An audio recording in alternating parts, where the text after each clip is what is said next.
we're going to do that. We're going to do that thing where I hit the button and tell you that tonight's chat is sponsored by Serum 7 Extra Smooth Vodka, distilled 5 times from fine American grain for your pleasure. How's it going, everybody? This is Late Night with E Honda, the chat where we don't really talk about much, but we talk about everything, don't we? We are going to have some fun tonight, I hope. I don't know. Last week, our chat got taken down because of YouTube. I don't even know what happened. I think it was the thumbnail for the chat had a ladies behind a little scantily clad, let's say. And YouTube didn't like it and took the chat down. So we made another chat because, like, fuck that shit. And went like 3 or 4 more hours, dude. We did like the marathon. I don't think I can have, like, last week I didn't even do the gay frog chat because Late Night with Honda went so late that the frog chat had to be postponed till this week. So with an attitude like that, you won't be able to. But you know what? I believe in you. Dude, I felt like shit the next day, man. Like, Sunday might as well have not even existed because of the lack of anything that I got done. And then Monday happened and the kids were in school and, like, here I was in this week. Like, it just ruined my whole week, man, in a way. So are we setting shop prices at, what was shop prices at last week? Not enough. Let's put them at $22.50 today. What's going on, YouTube? This is Ehon of 420 coming at you tonight with a very... Yep, we can hear that. What is up? Hold on, guys. Sorry, it's my bad. Hold on.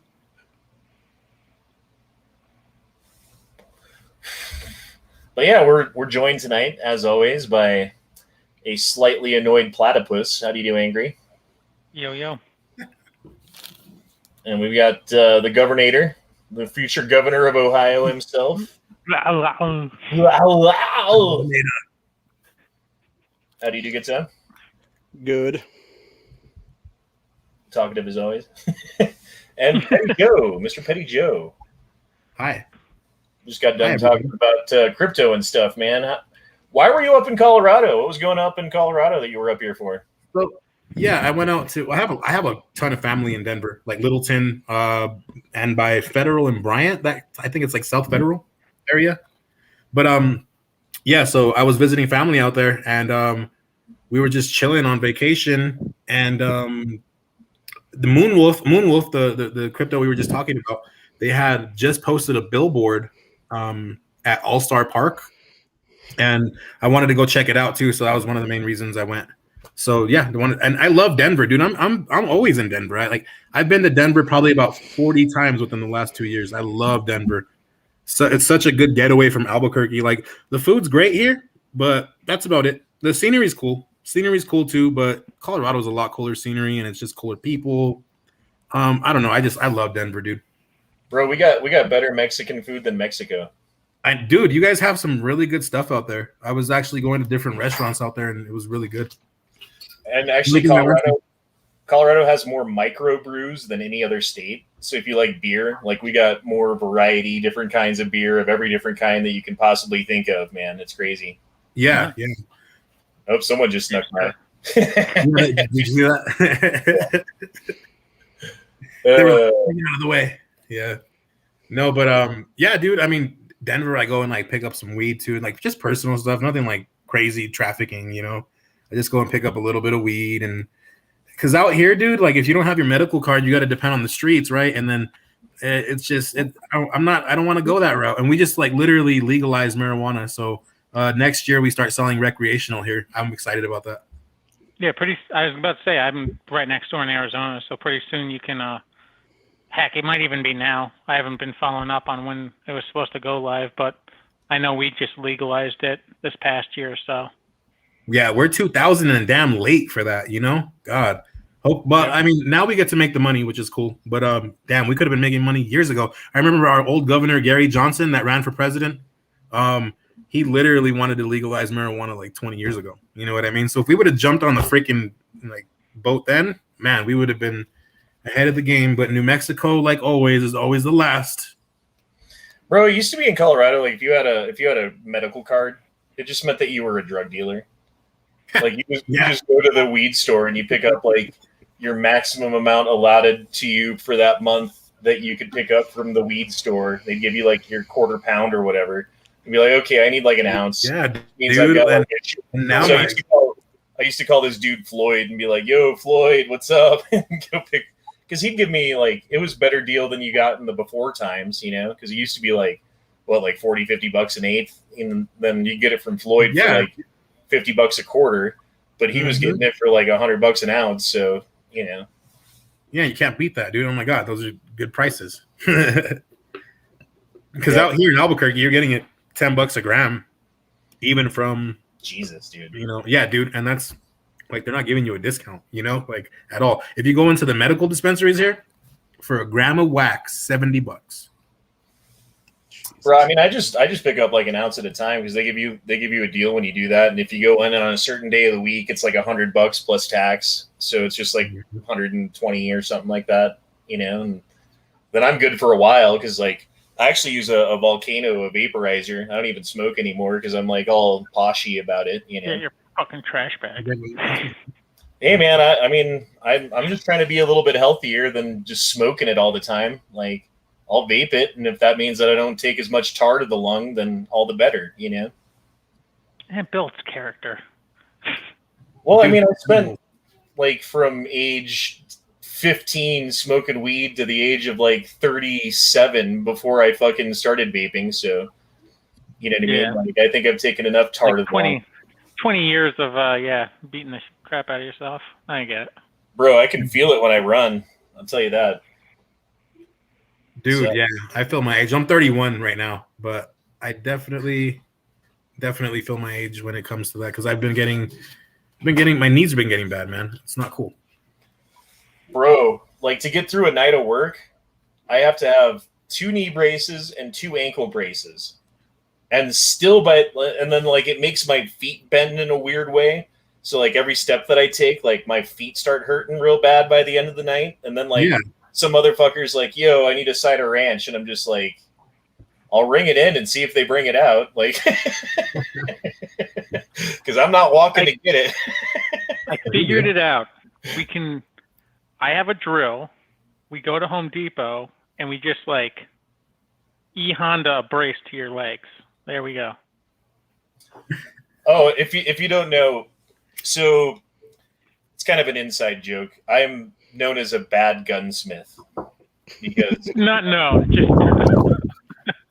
just any time that I touch a gun and try to do something to it, I end up making it worse.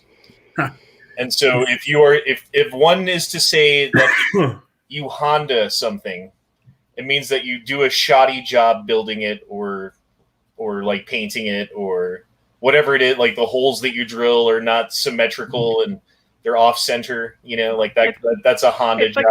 It's like a different form of artwork. Like, you know, some people look at a Picasso and think that's beautiful, but a lot of people look at Picasso and are like, what the fuck is that?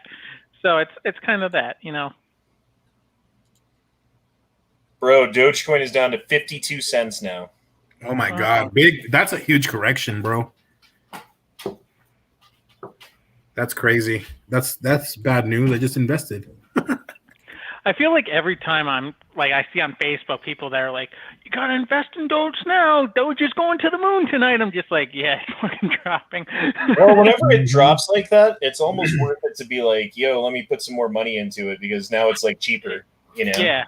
Because it usually, and I mean, knock on wood, but usually like it'll drop a little, like it'll drop something like that, but then it'll hover around that area for a little bit and then it'll spike again to like the next tier. And then it'll come back up. Like whatever it drops to, it's like what happened when it went from 42 cents to 18 or whatever. Yeah. You know, it's like, it's no big deal. Or like the last one, when I bought in at 37, I think it got up to 42 and then it dropped down to like 30 cents. And hovered right around that 30 to like 35 for a while, and then within the last week and a half or so, it jumped up to whatever 50 cents. And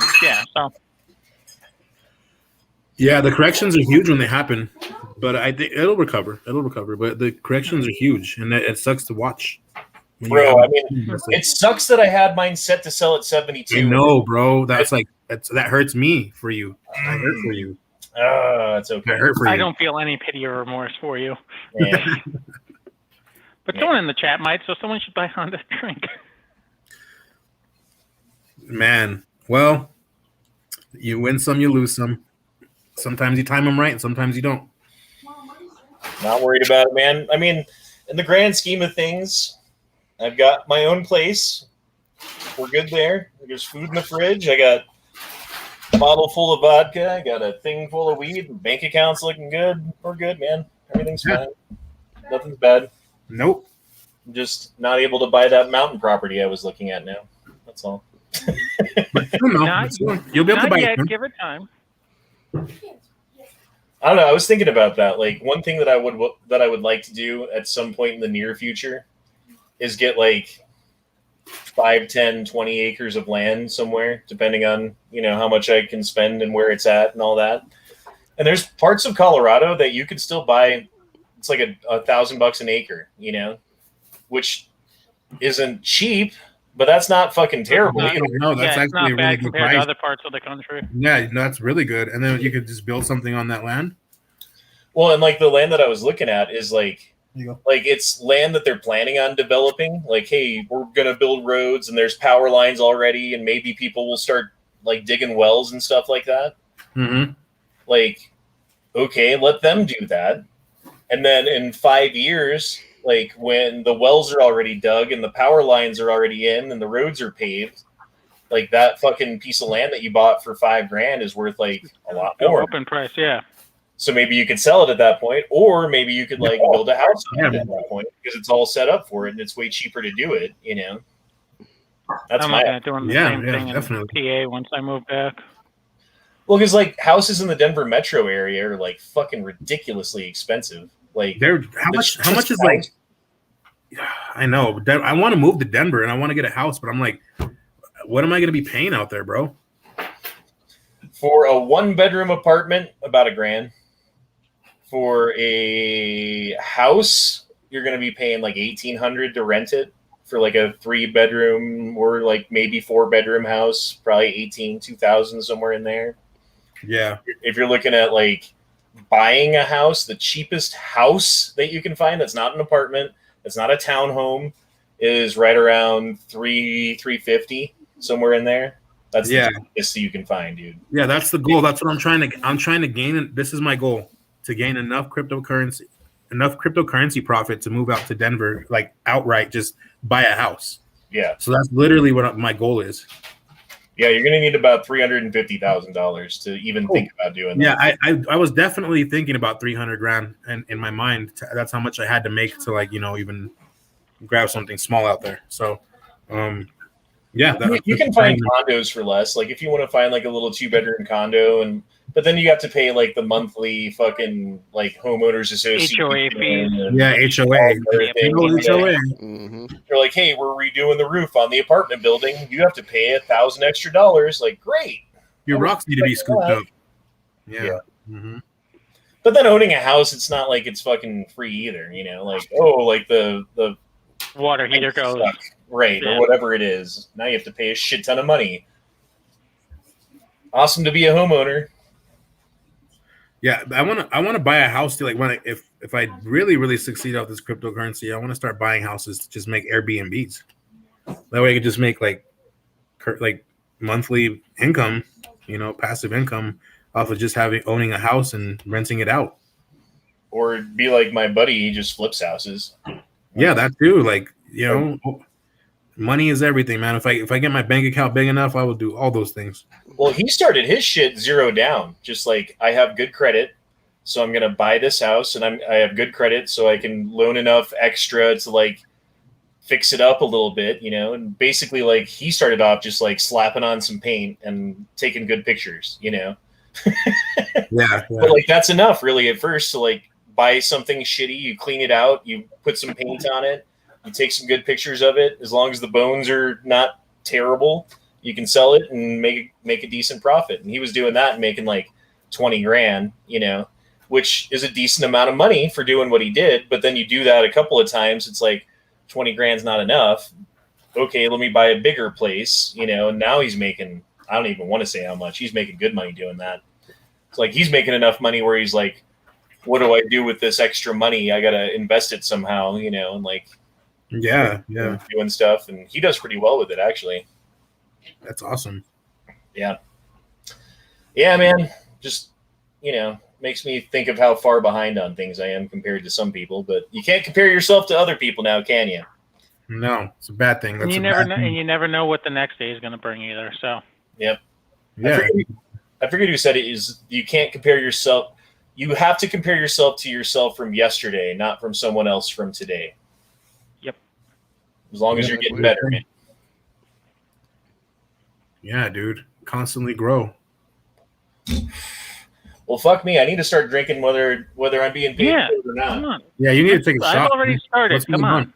You need to take a shot for me too, because I stopped drinking. And look at that old man hobble away. Dan, I got new legs. Well, I've been sitting for too long, and I just got done with a week's work. My leg hurts.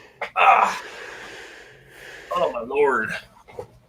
The point of tonight's chat is to have Honda drink so much that he can't feel his leg the next time he gets up. Oh, geez. Yeah, that bottle is not polished enough, man. You got to make a dent in that bottle. I see where it's at. It's right there. We'll keep a mark on it for tonight. Yeah, we got screenshots, bro. We got screenshots. We know where that's at. I mean, you do have to admit, though, it's harder to drink at altitude. Hey, well, yeah, that is true, but thank God that when you're up in Colorado, can you drink as much as you can in Albuquerque? Yeah, we're at the almost the same exact elevation, Denver and Albuquerque. I thought we were higher than you. You're a little higher. I think you're up like 80 feet higher. I think from our airport to your airport, anyway. Where your airport is located and our airport is located, we're like a 90 feet difference.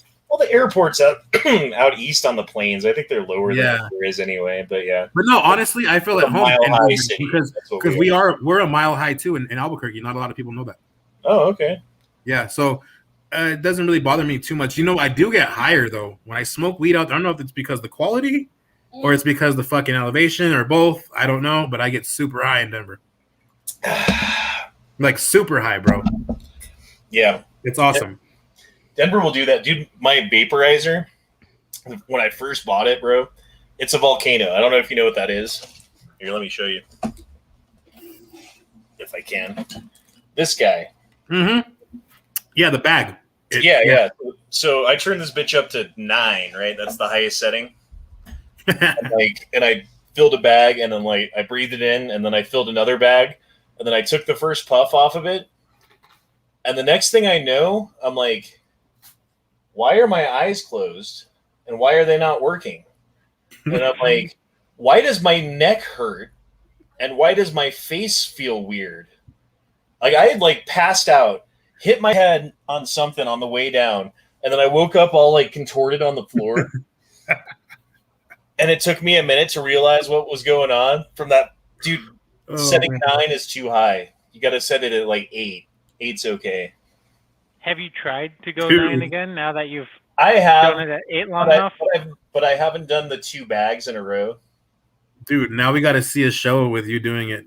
No, because my neck hurt for a week, bro. I fucking fell in a weird way. So put pillows down. It wasn't good. I had a bump on my neck on the back of it. Dude, that sounds horrible. Yeah, dude. I was now when I start feeling faint from that shit, I'll I'm you're gonna be the one time that we'd kill somebody, leave it up to E Honda. Well, I'll brace myself so if I fall down, it doesn't hurt so bad, Oh man, dude. Just have yourself tethered to your ceiling somehow, so if you start to fall, it's just you're just gonna hang there. Just don't vape and drive. That's all I know, kids. Sounds like you could have broke your neck or something. That sounds horrible. I mean, maybe if I'd fallen just right. Yeah, well, I'm glad I did fall just right. If I didn't have football neck, Neanderthal fucking bones. Who do we got out in the chat tonight? We got Tupperware. Aren't you in the chat too? Yes. I want to be. Why didn't you tell me? My girlfriend's like, I don't want to tell her 70 people, probably 1,000 eventually will just saw her and complain about it. Yeah, they'll be like, hey, she's in the background. Hey, that lady. What's her name? We should look her up. Her name is Maudie. Hi, Maudie. How's it going? Hello. She didn't even know she was in the frame. We got Alpha, we got Mark Malone, Dwayne Christensen, Jason J, Gabe Stark, Damian Christ, Mr. D. Gun Websites in the house. What's up, G-Webs? Should I send you a link? I should send you a link. G-Webs, if you want to hop in, let me know. I'll send you a link. We got Savage Sharpshooter. Oh, shit. Savage is here? Haha, yes. Fuck me, dude. Savage is here. Savage, it's $22.50 a shot, by the way. Damn it. We got Little Jesus and us unscrupulous rapscallion. Because Ray Ray's not here, so I figured I had to step up and set the price. I call him Paquito Jesus. Paquito Jesus? Because it's funny. Poquito Jesus. I speak a little Spanish. I speak enough to, like, piss people off and understand when they're mad at me. Yeah, like bad word. You got to know when somebody's talking about you. Bad Yeah, word. I know when you're talking shit about me, and I can talk shit back. That's what you need to know. That's the first thing you learn in Spanish. All you need to know is like agua, comida, right? Food, water, and like no cuss words. And you'll be all right. Yeah, man. So we do chats like every week. I don't like not only on my chat on my show, but Never Enough Ammo is another dude who like his channel is like. He's the reason I even do YouTube, to be honest. Like, he's got like 100,000 fucking subscribers and all this other shit. And he might hop on here later. I sent him a link. But we talk about guns and gun rights and things coming down the pike and all kinds of stuff on his channel, as well as geek stuff. You into geek stuff at all? Yeah, dude. I geek out. Yeah, we do a Monday night geek chat. Yeah, That's we cool. talk about like whatever new TV shows coming out that has to do with sci-fi or whatever that's up, or you know, toys and shit that are cool, movies and all sorts of cool stuff. Yeah, dude. Yeah, that's cool. You know, hey, you know a cool store that I saw over there in Denver now, because we got rid of like those type of stores in Albuquerque. We used to have a store. I don't know if you guys ever heard of Hastings or if that was just a New Mexico thing.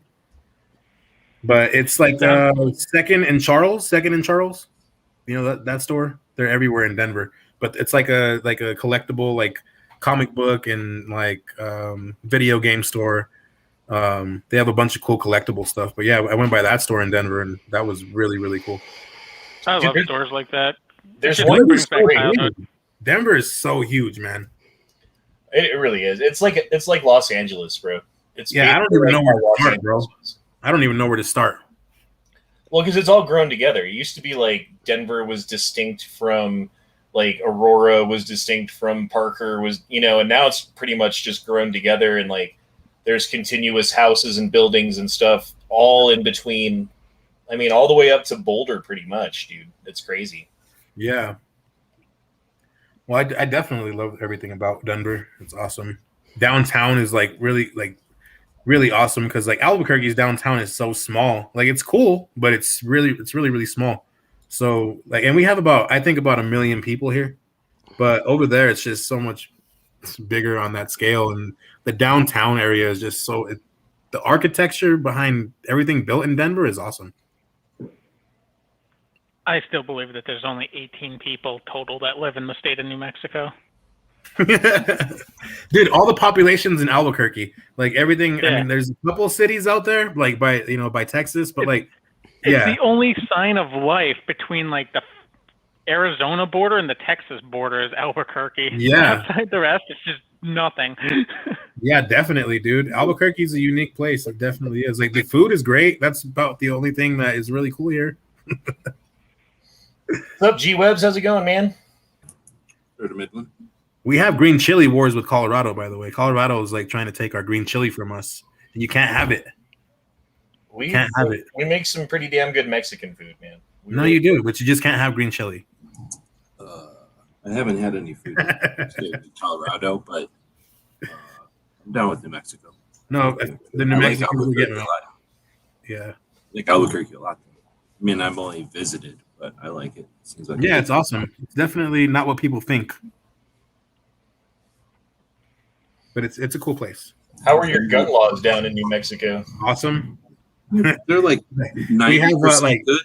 They're like 80% good. You got like one or two that are weird, but otherwise you guys are pretty good. yeah, we're an open carry state. We can like literally carry stuff on us at all times, like even a freaking Oh, snap. AK. We can carry an And AK on our back down the street. You're in Las Vegas, New Mexico. That is my favorite town ever. So Yeah, Las Vegas, New Yeah, Mexico. I have some friends that live down there. Oh, really? Yeah, well, their family's from there, definitely. Cool. Yeah. I mean, you can technically, as long as you're not in Denver, you can walk down the street with an AK on your back here in Colorado because we're That's open awesome. carry. But no one does it, and like if No, you it's a did, bad I would idea. fully expect to have like a full brigade of police. Yeah, they're gonna come and ask you some questions. Definitely. Well, so what if a person does something weird? Then you expect like something everybody get upset. But if there's like a parade, it's legal. If there's like a march or something, it's legal. If there's an assembly, it's legal. That's the main thing. Nobody gets upset. They just everybody's. And another thing is, and in New Mexico too, your vehicle is an extension of your home, and you're able to carry your pistol inside your car like fully loaded at all times because your vehicle is an extension of your home. If somebody tries to carjack you, you could just kill them right there. Yeah, I because think of it's fucking laws. God, you're drinking it straight. Yeah, it's crazy. I mean, I don't know what you want me to do, man. You drink alcohol how you drink it. I'm a bartender. I mean, I'm tired of He's mixing trying drinks. to. He's I trying am to save proud of him. water. He doesn't have to wash a glass this way. It's true. I'm proud of him, but I also I have a feeling it's gonna get. I'm just trying to get happy for the chat, man. I'm getting caught up. I've been, it's been a long week. We've been dealing with a lot of shit over here. I don't know how you guys are doing, but over here it's been a little stressful. So when you I'm go in the work same around boat. that stuff all day, you don't get sick of it. Like I've never been one to get drunk or hang out with drunks. So when I worked at a bar, like I would have been like fighting drunks if they would have let me. Like I don't like it. Doesn't make me want to drink. There's times where you ever watch like the movie Drunken Boxer? No. Oh, Jackie you mean Chan. the Jackie Kung Fu Chan? movie? Yeah, Jackie Oh, Chan. yeah. Where Yeah, he's good at fighting, but if he gets a little drunk, then he's unstoppable. yeah, he's like, yeah. So, but if he drinks too much, then he sucks again, right? No, I just mean I don't like people that think they're like, they just get all happy and they're fucking like, I own this place, I'm paying your salary. It's like, get out of here, guy. Like go to a park or something if you want to be that kind of drunk. Like there's people here that are not interested. Anyway, I just wondered why you like getting drunk even though you work around drinking all that. Well, I'm saying in order to deal with the drunk people that you're talking about, that under a normal circumstance, any normal human being with normal cognitive ability would probably want to punch in the face and poke in the eye. Right? In order to deal with them, you need to be a certain level of drunk yourself in order to Jackie Chan Drunken Boxer, be the best bartender, server, whatever it is that you need to be right then, and not be too annoyed by the drunk people because you yourself are inebriated. Yeah, I always found and like granted, I've never been a bartender, but from my friends and stuff that have been bartenders, it's always been a kind of meshing with the crowd type deal. And obviously it depends on the bar. Like if you're in like a TGIF Fridays or something, they might not want you drinking on the job. But if you're in a bar, if you have a drink with a customer or something like that, we're not supposed to. Yeah. See, but I mean, yeah. But everyone does. Depends the on the unspoken rule that like, hey, you're too angry right now. Have a shot, but don't tell me about it. Yeah, like to calm down. Well, but if like somebody comes up and they're like, "This is his 21st birthday," or "This is her bachelorette party," or something, you're like a dick if you're not going to take a drink with them, right? Like if they're like, "You take a shot too," or whatever, you got to pretty much do it, right? Yeah, they can be insulted, right? Right, exactly. You don't want to insult them or get like a poor tip. This guy's too good. I won't do that because that's in front of God and everybody, and who knows who's going to tell who what. Like, I saw that server taking a shot. Now I got to answer for it. Oh, okay. Sorry, I can't. And my excuse is always like, hey, man, I got kids. Like, I have a job. I need to not lose my job. And that's true. Because if that was found out, then I wouldn't have a job. And now I'm like, hey, kids, I lost my job because I was drinking. Like, fuck me. Like, that's Taylor. Is your place big enough to have secret shoppers where they send people in to We haven't since COVID came back. We used to have a thing, and I've actually, it's happened to me twice, right? Where the secret shopper comes in and they sit at the bar and they order a drink. And what's supposed to happen is you immediately check their ID.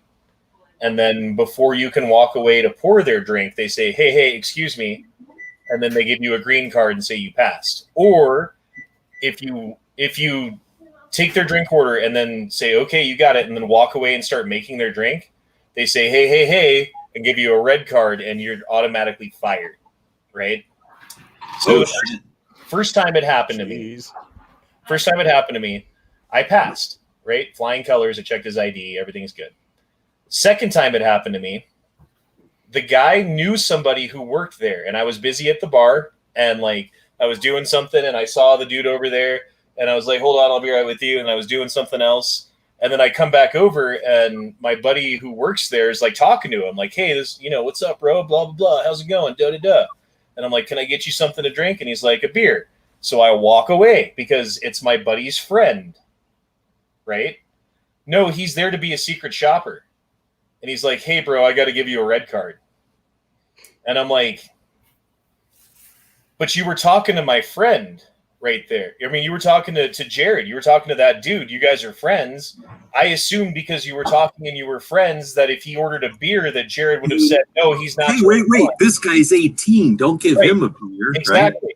So I talked my way out of it. I was the only one to ever get a red card and not get fired. No, but that's totally that would have been right. Well, I had a good excuse because if he was just sitting there and Jared wasn't talking to him, I would have carded him hands down. But since he was talking to him, I didn't. I was just thinking like a quality control. I thought because sometimes in the big restaurant chains, they'll just send somebody in and like you'll get a thing at the end of the month that says like, you sent out cold fries or you didn't ask them for mayonnaise or whatever. And then, like that kind of secret shopper, we don't even know they came. Man.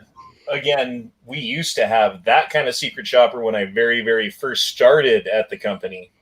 And I think due to high turnover and other things that they got rid of doing that because they ended up firing good people because they didn't pass the test and then keeping bad people because they did, because those tests are stupid, Yeah. It's like, oh, well, did you suggest a specific appetizer? Because that's the kind of shit, isn't it? Exactly. Well, it's like, well, can you take 7 tables at once? Because that's who you're firing, like that shit started happening and fuck me. Whenever I first found out that was a thing, I was like, that's the job I want. You just basically go around shopping and eating and doing stuff and then narking on the people that help you. That's your living. Like you just, from what I understand, you just get paid to do it. Like they give you a credit card to do it and then they pay you on top of it if you're good. I don't know how you get that job. I mean, well, there's stuff that's like secret shopper. Like there's what am I trying to say? Like consulting companies that do it, like marketing companies, and then they hire people. But you got to be good. Like you got to look like a family. Like you can't just be like a regular person. You got to be like a good blend. You got to be like a good family looking person or whatever. I don't know. You have to be a pretty big Karen to do a job like that. Yeah, exactly. You got to be like a total soccer mom, I bet, to get like a job like that because you want to blend in and be like unrememberable or whatever. Like you have to be totally. But I feel in today's world like you can't look like a Karen. Like you have to be undercover Karen. You can't have the haircut. Well, whatever, like not the like a annoying Karen, but like whatever the like basic, whatever they say. Like there's the basic girl, like just whatever, like the middle of the line, like so you don't get remembered, so that you go in and out of the restaurant, and ideally you don't they don't think like, oh, this person's going to be upset or this person gets special treatment, right? Like at least that's what basically. Like the gray man, basically. Yeah, but even better, more like an actor. Because from when we got him at Barnes and Noble, and they got him in the books. Like we just heard about him, and it was like I say, it was something that they had to achieve. Like they had to not be discovered or something in order to keep the job. It wasn't like oh my god, I don't even want to look at my phone right now. Like a gray man, but without the 5'11" pants and the. Why did it drop that much? I need a drink more. I'm refreshing now. Ooh, that hurt. Oh well. Is what it is. Yeah, you got to take a shot for me. I'm not even looking for the rest of the night. Fuck it. I don't care. I don't want to look at it for the rest of the night. Leo! Hey, what's good? That was really loud. I didn't mean to say Leo so loud. I was like I was about to cough, and I was saying Leo at the same time, and the cough forced my voice to be louder, but then the cough didn't manifest. I'm a little drunk. How's it going, man? So I took away your cough. You're welcome. You have magical skills. You took Magical. Leo, you took my breath away. I know, right? That's it happens. a game You're not the show first. tonight. Here you go. It only gets gayer from here, everybody. Yep. Oh, thank God.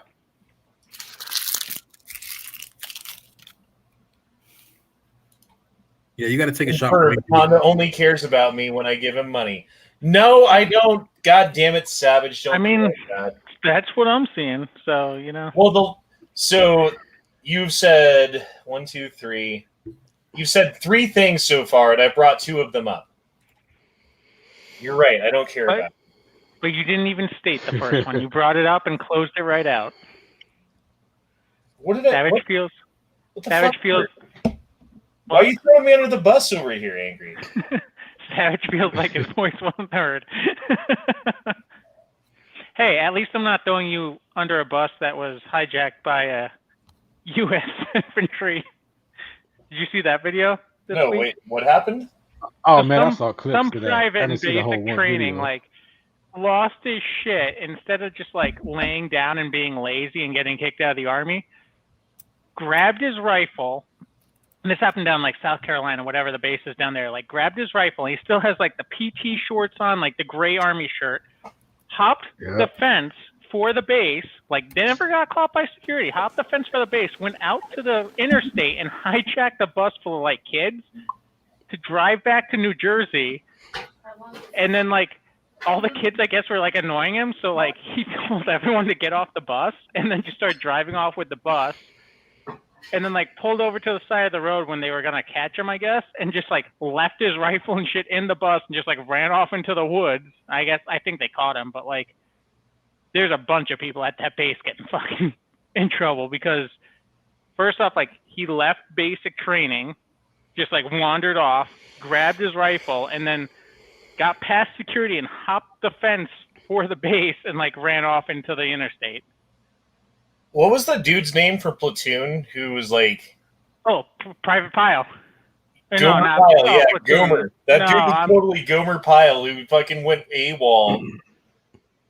Yeah, I'm thinking Full Metal Jacket, not Platoon. But I think we're thinking about the same person. Yeah, totally. Yeah. I was over here muted and I was trying to say, like, that's Full Metal Jacket. That's Full Metal Jacket. Oh, yeah. And I was muted, dude. What is your major malfunction, Private Pile? Dude, I love that movie. The first 15 minutes of that movie, then I turned it off. But I love it. Well, you tell that he sucked as a soldier if he went into the forest and still got caught. Well, that's the thing. Like, I mean, and there's so many videos breaking it down. Like, you can just, like, basically give up and, like, they'll boot you out of the army. Like, if you really want to get out of the army, there's 10,000 more effective ways and legal ways to do it than what you did. Yeah, I know. I like how the gunny's not scared of him at all and just happily dies. That's awesome. But yeah, so that happened this past week. Yeah. Holy shit. I didn't know that. I've been too busy with whatever's been going on. Let me check Twitter. Maybe there's some cool Twitter things. Yeah, Twitter's always a bastion of... Oh, shit. Did you guys see the cyber attack that shut down the largest U.S. gasoline pipeline? 40% of it goes? That was today, wasn't it? Yeah, I missed the article. What? Dude, look. I didn't read it, though. Look at when they talk about that pipeline, that's half or 45% of the gas. Look at how much gas that is per day.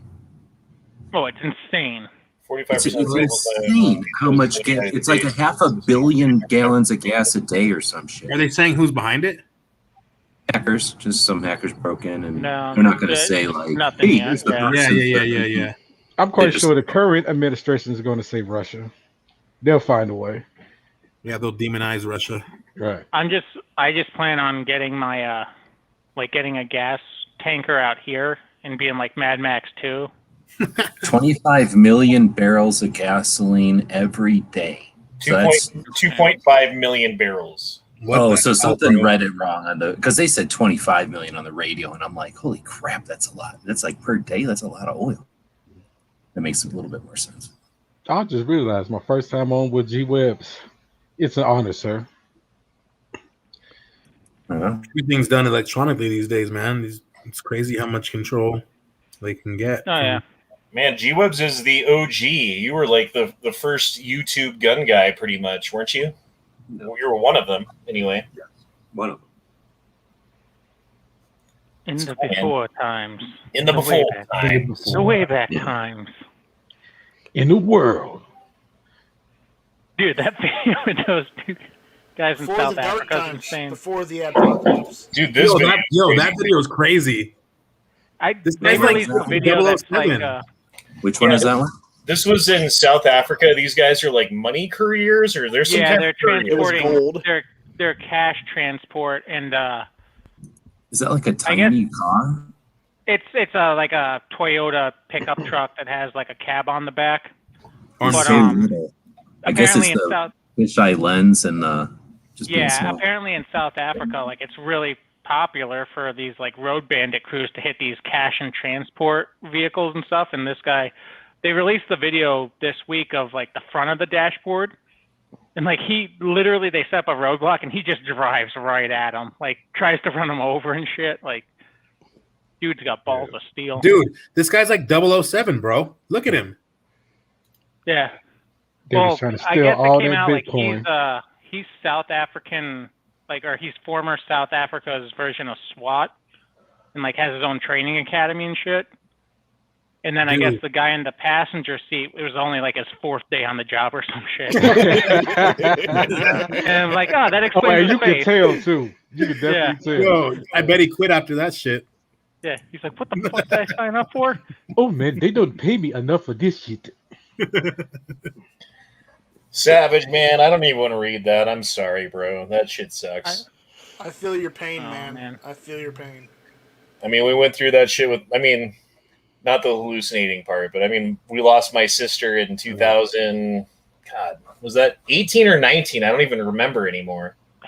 Fuck me, dude. It was before anything fucking happened in the new world. I know that. I think it was 18. I think I remember you hopping on. I could be wrong though, but yeah, I'm sorry to hear that, dude. Yeah, man. That shit sucks, man. Yeah, sorry to hear that, bro. We all feel you, bro, and you know, we're all here. We're all here for you. Can't tell if the guy in the passenger seat's like texted. Dude, he didn't do anything but hold that rifle. His bosses He are pulled a like, holster for the rifle. Now, The now guy he's that's texting his driving? phone.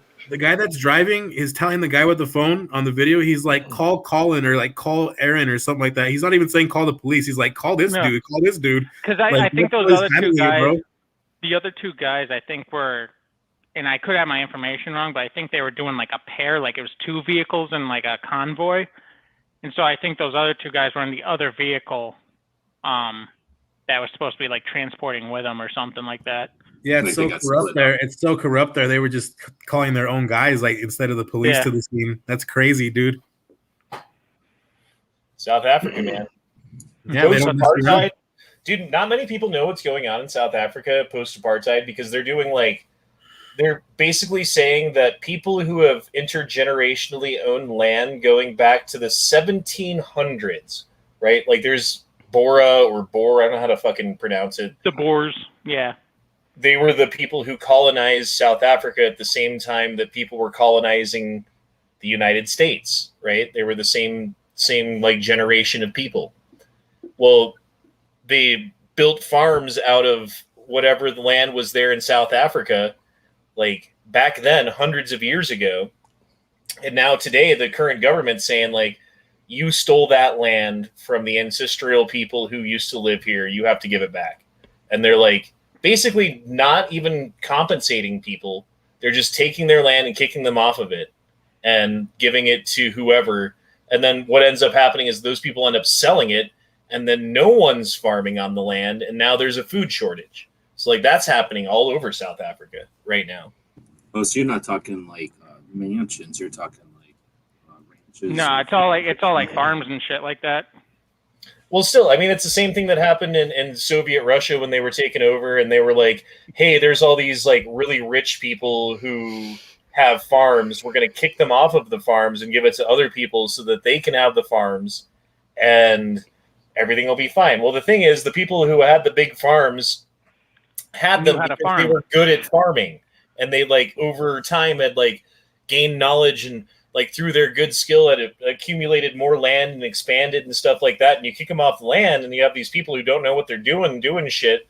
Well, what happens? You have a couple million people, tens of millions of people starved to death because there's not enough food coming out of the breadbasket of Europe. Yeah, I mean, that happened too. They want to become Zimbabwe, man.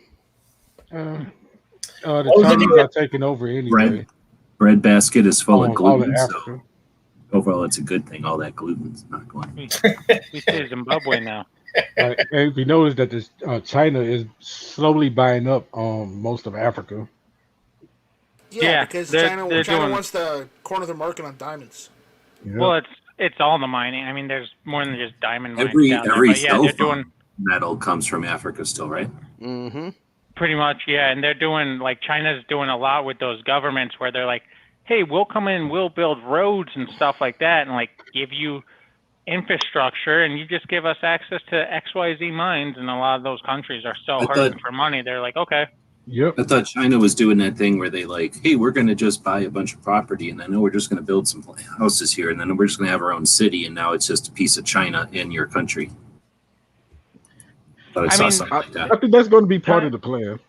Yeah, to a part of it, because they're putting in all that infrastructure and stuff. So then when they're like, especially when they're buying parts of those mines, Yeah, like and out in stuff, the they're middle like, of hey, nowhere. Now, Right. yeah, they're like, hey, there's this mine. We need a town near this mine.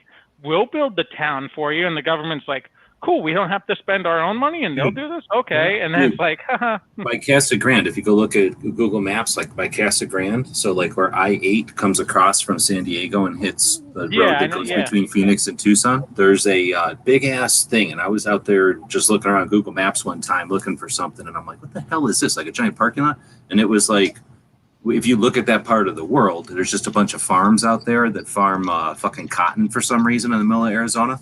So there's all these cotton farms, except one of them is just a metal roof. It's like the size of a cotton farm, but it's a giant metal roof. And then there's big parking lot around it. And it was supposed to be some giant, they were going to basically build a destination halfway between Phoenix and Tucson. And that's where this road from San Diego comes from. So they were going to kind of develop this thing in the middle of desert, basically nothing. And then it turns out it was a Chinese family that was funding it. And they had just like one contact in the United States, and it ended up falling through. But, imagine if there was just that happening many, many, many times, that place could have developed. Because basically, if you guys don't know, between Tucson and Phoenix is empty. It's like nothing. There's it's like nothing. farms. So you could develop like a whole little town there before anybody knew it, and then have little footholds like that or whatever, and then be like, oh yeah, it's China's sovereign land or whatever. China's doing the same thing in South America too, with a lot of their mining and things of that nature.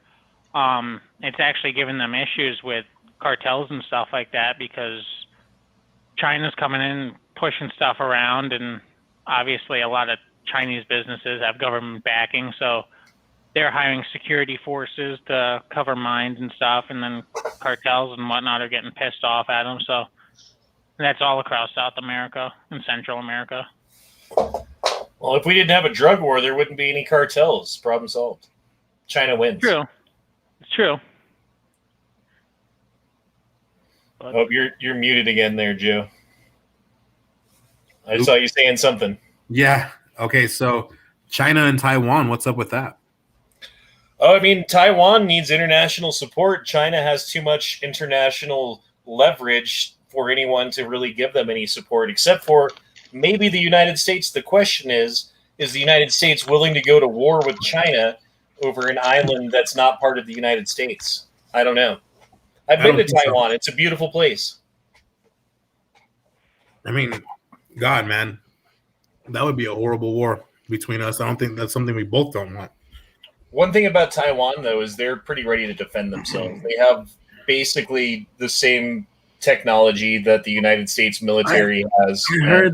I heard they have 5 times big. They have 5 times more population in their military than the United States.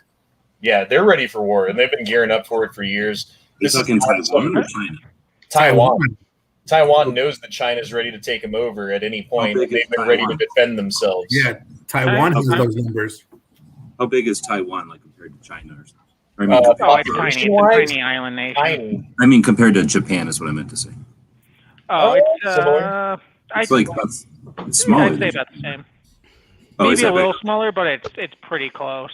But it's not like smaller. It's close to Japan though. It's not like a little tiny island. Yeah, it's not like the size of Hawaii or something like that. That's what I should have said. Okay. Yeah, they're fully capable of defending themselves, but China would of course overwhelm them. But I mean, yeah, because China just has the numbers.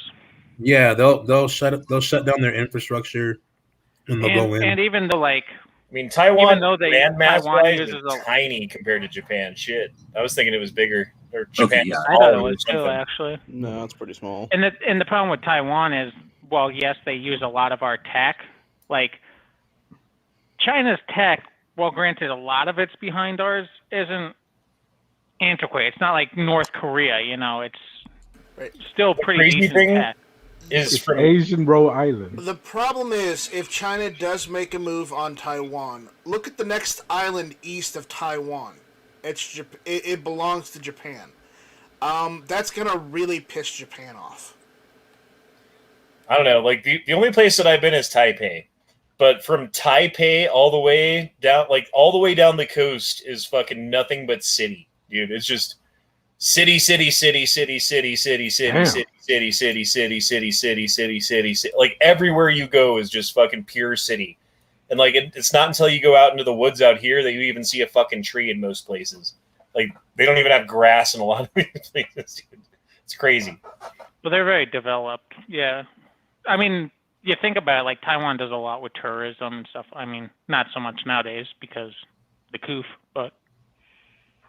Well, Taiwan is one of those countries that managed to withstand the coup without any measures really taken. They were just like, wear some masks and be careful. And everyone got by and no one really got sick. And I think that's a testament to the healthiness of the Taiwanese people, though. Because, you know, when like fat Americans catch the coronavirus, they die. When like skinny Taiwanese person who works hard all the time and is in decent shape and decent health catches it, they don't die. So maybe I'm wrong. I don't know. That's not science. That's conjecture. I mean, it could also have a lot to do with diet too. It's bro science. Bro, I forget what they're called. They're those little soup dumplings. Those like soup-filled dumplings. Oh my god. Those things are so goddamn good. The fucking best food. I had them in Philly, and I was like, "How the hell do you put soup in a dumpling?" And like I bit into it, I was like, "Holy shit, there's actually soup!" Like I was thinking, like it was frozen soup, like a creamier, like thicker soup or something. Nope, it's just straight up soup. You guys think that? Do you guys think that Taiwan, if they do push for Taiwan, that they'll push for Hong Kong at the same time? Don't they already have China Hong Kong? owns Hong Kong. Like Hong Kong, they've been arresting people. They changed their parliamentary system. They've been putting their own people into power. They've taken out judges. They put in their own judge. They've done all kinds of shit in Hong Kong. I was looking at the history with that, with like Great Britain and stuff like that, dude. The history is crazy. Like how the Brits had, Britain gave up Hong Kong. I feel like it was late '90s, right? That they finally gave it back to China. Yeah. And the thing lasts until like I think 2056 or something like that, like where the treaty lasts until. And after that, it's back to China. So like, but the Chinese don't want to wait that long, of course. So they want full control again before that. Nope. Right. And It was supposed to be a slow protests, transition. When they had all those protests, that there was some point the Chinese government decided, you know what, we're just going to arrest everyone, and no one's ever going to hear from them again, because that's how China does things. Just look at what happened to that guy who stood in front of the tanks in Tiananmen Square back in the '80s. No one ever heard from him again. Well, yeah, that's because he got ran over by a tank. I just realized that was Night Strike. That was Night Strike. Night Strike is a young lad. That's why he's bringing it up. He's just reliving the past. A wee little one. Yes, actually, we shouldn't upset him because he will smite us all with his powers. And I'm not Night Strike this evening. I'm Doge. Oh, okay. Don't upset the Doge. That's a Doge. The Doge. He created the Doge as well as the Hong Kong. He is the Taiwan. Doge. Doge Strike, why are you dropping so low right now? I don't know. Why am I? Because we upset him. We must appease him, and so he will raise the price again. Actually, it's gone back up. It's at like 56 cents right now. Yeah, I think that's about where it's going to stay. Like what was I saying before? It's going to be like 55 to 60. I mean, people are saying it's going to go up to $1. I don't see $1. I see maybe it going up to maybe 70 cents again, and that's about it. That's peak. No, I see it going to $1 and then dropping like it did right now. Like it went to 71.3 and then dropped to 48 was the low it went to. Yeah. You'd be smart to sell it $1, wait for it to drop to like 60 cents, 70 cents right. again. That's what I'm saying, dude.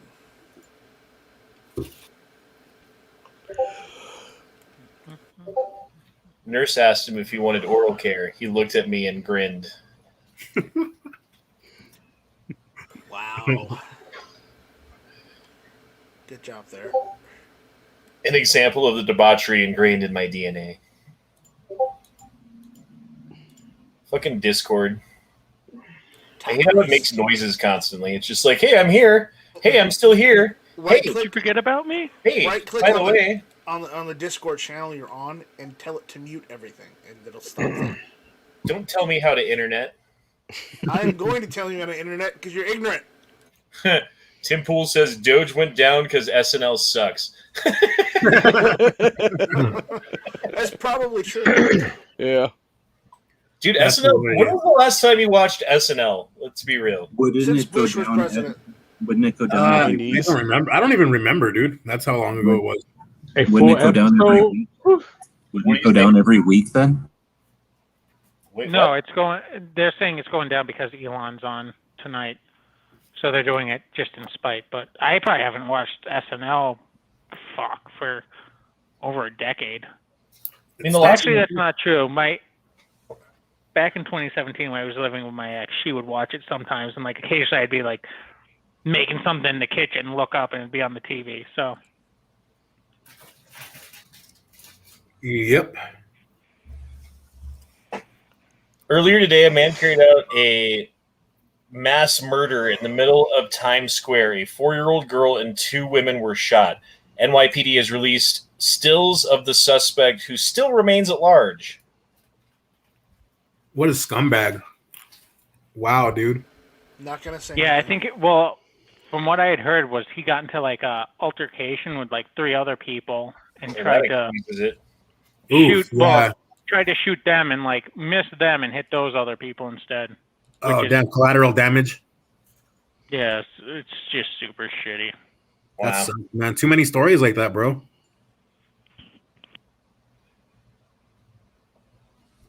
Like 10 people seriously need to go Bernie gets on that city again. So how did they stop him? Did somebody shoot him, or did he shoot himself, or what?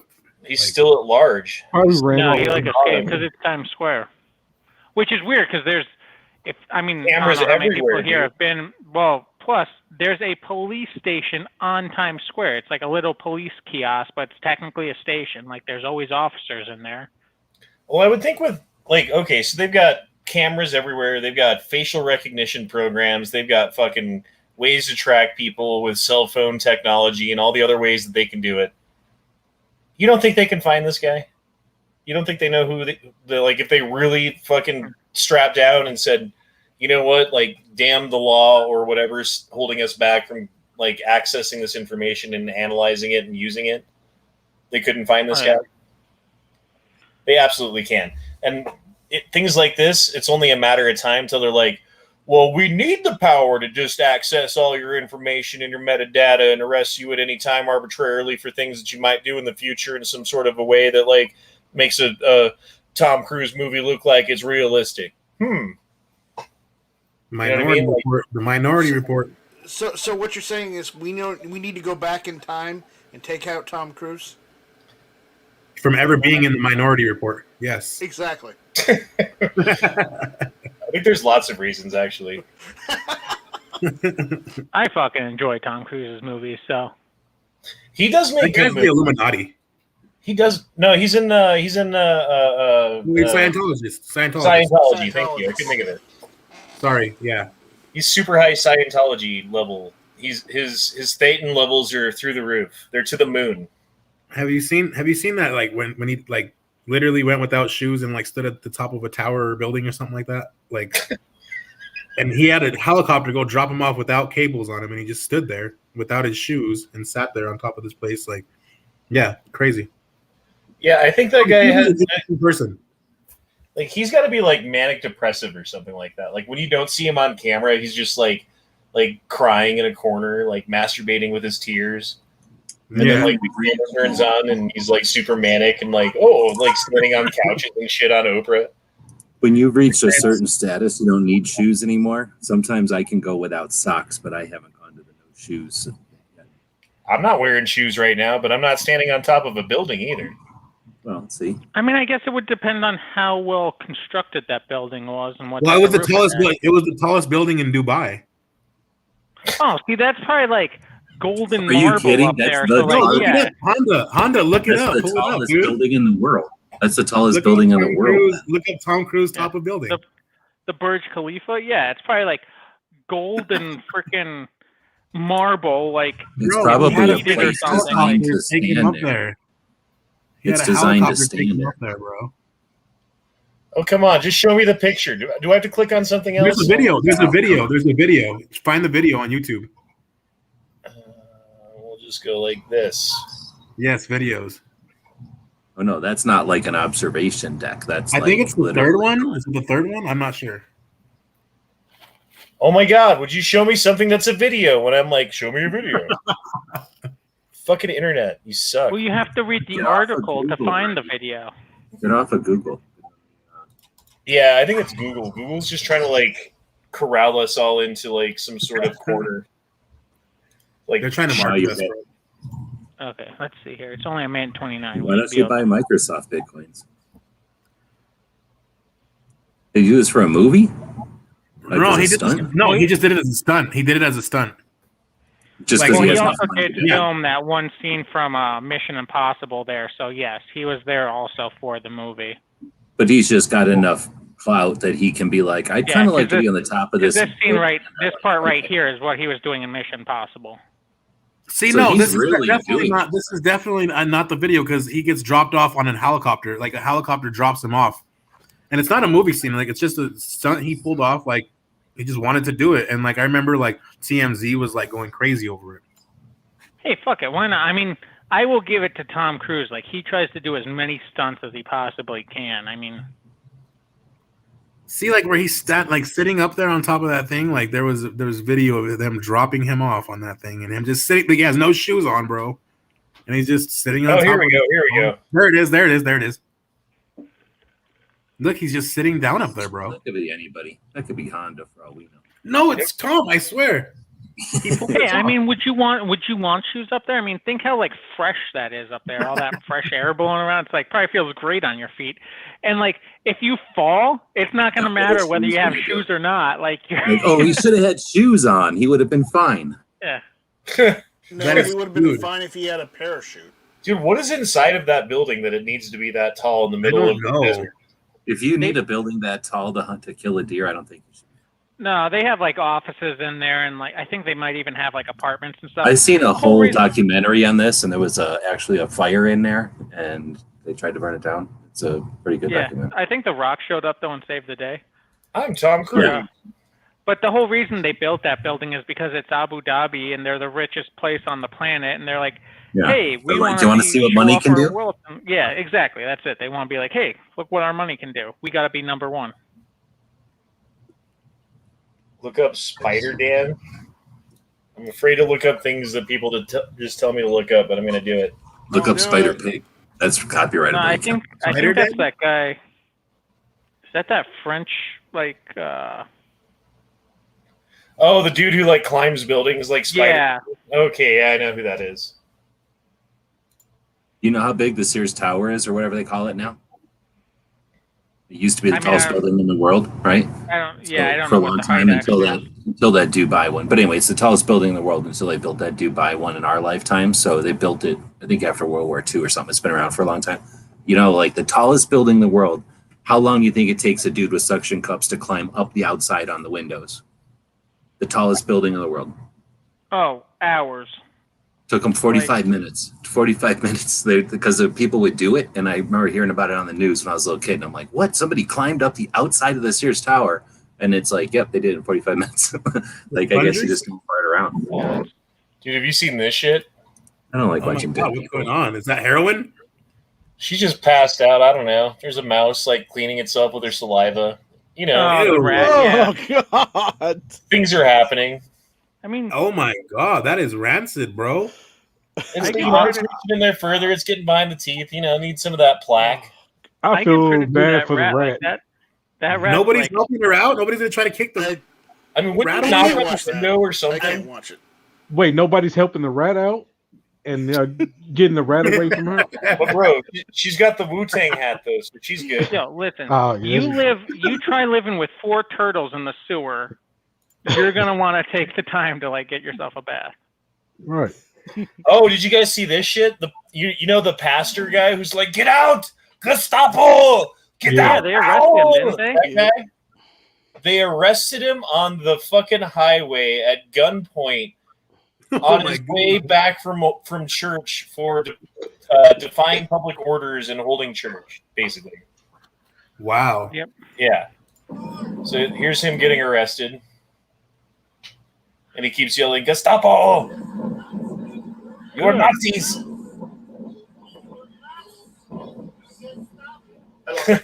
Gestapo! I love Wow, this dude. guy. Is that in our country or is that in Germany? No, That's it's Canada. That's Canada. Wow, dude. Finally, Matt's not here yet. I'm not saying Canada needs to French Revolution, but Well, who's Bernie? Yeah, Who's good Bernie idea. Goats? Wait a second. Wait, who's Bernie Goats? Derper derper. That's me. Bernie?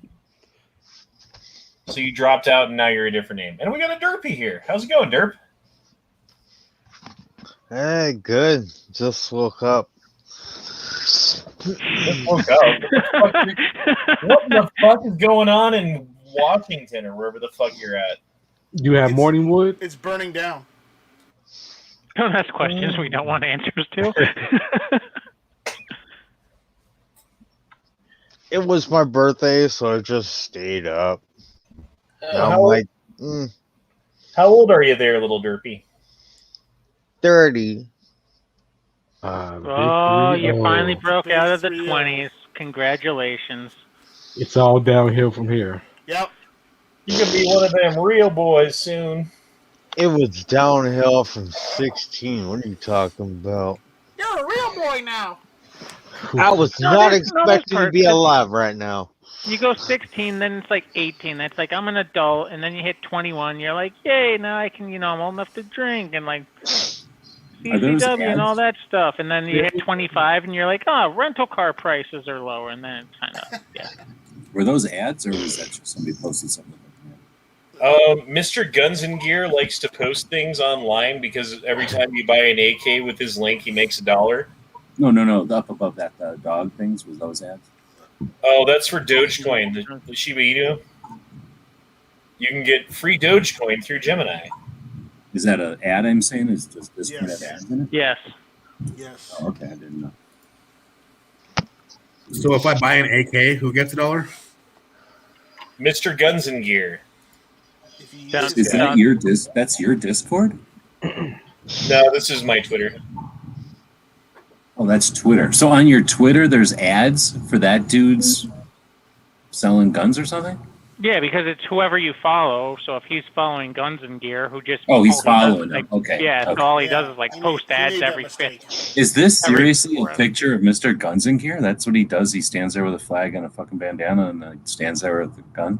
In I don't know. in a field I of- do know this, though. He's tobacco? disrespecting the Is that flag. tobacco or is that like No, cabbage? no, I that's thought it was tobacco. cabbage. Look how many flags he has on. He's got 4 flags right now. Well, he's violating I don't- flag code, of course. Not one I don't of know them if that's is actual tobacco flag. or not. I don't know, man. Gee, he is violating flag code there, right? I just don't like when you look at his Twitter feed, it's like, hey, buy this and I get money. Hey, check this thing out. Hey, buy this and I get money. Hey, buy this and I get money. Hey, buy this and I get money. Hey, buy this and I get money. Hey, buy this Ooh, and I get cookie. money. Hey, buy this. Like everything, dude. That's going down that dude's Twitter. 3 out of 4 things that he posts is buy this and I get money. Although I mean, he does have the occasional helpful link. So I mean, I believe the eventually. term you're looking for is absolute shill. I mean, Mm-hmm. who the fuck cares? Like, if that's how he makes his money, that's how he makes his money. But like, eventually, he might actually post something that you want. It says about 70-30. Yeah. Tara Smith dropped in $5. Said, "I've been driving at a high rate of fuel consumption, but made it home to the yard. Maybe I could go shot for shot with you one night. Let's do it. I'm down." Ooh. Hell yeah. Speaking of which, I feel like all I've done recently is drive at a high rate of fuel consumption because I try to drive decently, and then I always seem to get stuck behind an asshole that wants to do 5 to 10 miles under the speed limit, and then I have to romp on the gas and get my blood flowing, and I'm like, oh, that completely invalidated the purpose for me driving decently. Tip: when you're in a car with angry, put your seatbelt on. it makes me Or make not. fun of I'm my not going to motor- tell you what to do. Well, It you makes should me- always have your seatbelt on Right? at all Right. Yeah. times. Click it or ticket, Night Strike. God damn it. Haven't you learned from? The joke is I've actually been in a car with him, so. I do miss having a motorcycle though, because like someone's going slow in front of you, I go around you. Yeah. Two cars driving next to each other in a Mexican roadblock, going slow down the road. You can't get around them. But I can go between them because I'm on a motorcycle. Now, like, I got a RAV4. Like, there's no going between. Yeah, anything. there's no. The other day I was stuck. There was literally 4 lanes, all 4 lanes. Like, they all decided to go the same speed, and they were each like different cars. So I know they couldn't have coordinated this with each other. I was just like, what the? I'm like, one of you pass. I hate that, dude. That's Like- why it's nice having a bigger vehicle than other people, because then you just get behind them and they move, and then you just keep them. Unless there's some grandma who's just not paying attention, who's got to turn And left Oh, yeah, eventually. you're right. Every once in a while they clog up, but most of the time people like Angie was saying, when they're just being like oblivious and they don't realize they're blocking everybody. If you get up behind one of them bigger than them, they'll usually just be like, ugh, and then get out of the way and then let everybody through. Basically, trucks don't always do it because they're not maneuverable, but a van, you're welcome, will come up and clear the way. Maybe a pickup truck. I don't know about down where you're at, but like up here, it's like the snowbirds never left when they flew down here back in like late 2019. So like I've been dealing with a bunch of and then like, it's worse. It's worse. They're selling their houses up north and living. Yeah, and they're just staying down here, and it's like, oh god, please. But go what'll back, happen go back is home now. Like, what'll happen is that generation's dying, so they'll start selling their homes, be losing their vehicles, like staying in different situations, and then eventually passing. So we're gonna see it'll be like night and day at some point. It will be replaced with Californians, unfortunately, but at least they'll drive aggressively and fast. see, Dude, that's I the was- thing. I Like was I'm reading- actually seeing a lot of Californians, and I haven't even seen them drive decently. I was reading a No. statistic the other day that said that the birth rate in the United States of people who were United States citizens has now dropped below replacement levels. Oh, it's always been like that. No, it hasn't always been like that. for a long, long time. I've seen the thing about marbles.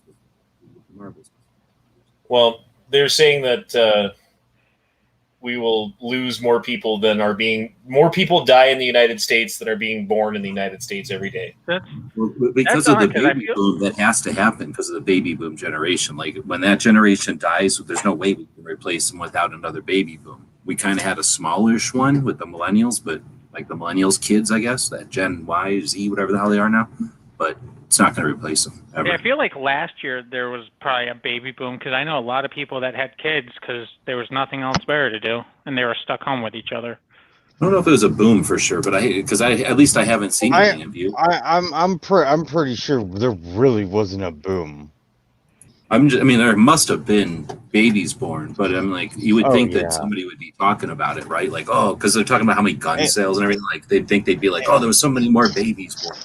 And two, like a lot of us saw how fucking parents now are just like going fucking crazy and saying we're going hell fucking no, we don't want to deal with these demons. What is this thing? Fuck that shit. I'm out. That is the Galil Ace. Ah, Galil Ace pistol. Yep. And 7.6239. Yeah, they have them in 5.56 to 7.62.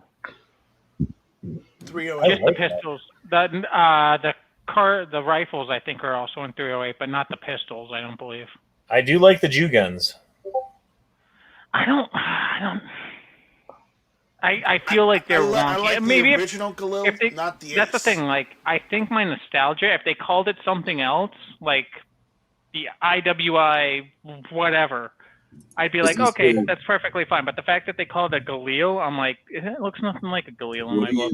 What are you looking at? Is this your Discord or is this somebody's Twitter again? This is my Discord. This is HBO Matt's gun collection currently. You got like a Gorn version of Discord or something happening here? Yeah, I call it pew pew porn because I dare to be different. It's copyrighted, and Matt would. Right? Yeah, Matt already stole that shit. What is this one in the middle here? What is that thing? It's called a rifle. Oh, thanks. Hold up, let me take a look. Which one? Whatever it is, it can shoot too far with too big of a bullet. So I don't think it's this one in the middle, right here. The big, long, black one. It's like an AR-10, but it looks like it's got rock block. No, bigger. it's a bolt action. I think that's the one that Classic is giving away right now. I forget who is that makes it. The Ruger Precision, maybe? It's like that, yeah. It looks like there's a couple companies that make them like very similar style rifles that'll take AR-10 mags or whatever caliber you have. Like I know Classics right now is in 6.5 Creedmoor. And look at this at some point. Look good. I have one on there. Look at all his suppressors. I don't know, man. I have hesitation about going through all of the paperwork and waiting all of the time and spending all of the money and then notifying the ATF every time you move and everything that you have to do that is required to have a suppressor. It's a lot. I just don't like the inconvenience of it. And then I know people that have like dozens or 20. Yeah. So I guess it's one of those things. It's like can once be a you cross thing, but that can barrier also once. Yeah, exactly. Yeah. Plus, go look at the numbers, dude. Like how many SBRs and how many cans exist. It went crazy exponential in the last few years. Just not even the last 2 years, but since people have been interested in American Suppressor Association's been making people aware and stuff. So the ability for the government, they don't have enough people to do audits of FFLs, let alone bother people for their NFA items. So basically you can hide in the numbers at this point if you're concerned about anything like that, like a crazy individual's audit or something. Even the concept of like back in the day, if you bought too many guns, that would put you on a radar and they might actually have investigators to go pursue some of those to investigate and see what's going on, just out of the dark or whatever. But there's people that buy, like you just said, like some people buy usually one can, figure out that like, oh, okay, this ain't so bad. And then they buy 10 cans because they're like, oh, okay. They've done it already, so it's like, yeah. Plus, a lot of times you can get those like deals where they'll pay the tax or, there's like a sale or something if you buy more than one. So I don't think, all I'm getting at is I'm thinking there's probably a lot of people buying 3 or more cans. So the government can't even be like, well, if somebody buys 4 cans, that's a watch list or something, because that would be like a third of the people buying cans. So I don't know. I just think there's less and less concern about all that. Although you're completely right. You are registering your item and you don't need to register any other gun with them. Mm-hmm. I'm having trouble understanding this one. Tara says 61.2 mile per hour truck at a different weight than a 61.5 mile per hour truck. Trying to pass for 20 miles, they should permanently lose their CDL. Does that mean like your truck is a little bit heavier and you've been trying to pass, and they're a little bit lighter and like they just won't let you? I don't know if it's which way is heavier, which way is lighter, but yes, essentially the slower truck was not letting her pass for 20 miles. I feel like people do shit up. Okay, so like at work today, I fuck something up. Like occasionally I fuck shit up, right? Sometimes you fuck shit up. I forgot to order someone's food. And their food came to the table and I was like, dude, where's your food? And he's like, I don't know. I didn't get it. And I'm like, oh shit, let me figure it out. Oh, I didn't order it. So I ordered it and I told him what happened. Like, dude, I fucked up. I didn't order your food. I got to go in now. Right. Ran to the kitchen to tell him like, hey, can you make this as quick as possible? Because I messed up and I need this as quick as you can make it. And then I felt like everyone in the kitchen was like, oh, you need this quick, huh? Well, I'm going to do everything as slow as I can then. Like, fuck off. God fucking damn it. Why do I have a feeling that sometimes Honda works at the same what was the place from the show? Oh, that movie? Waiting. Yeah. Shenanigans. Shenanigans. That's right. Yeah. Like Dane Cook's just back there cooking, and like Honda comes up, I need this. Oh, do you need this? I just watched part 2 of that movie last week.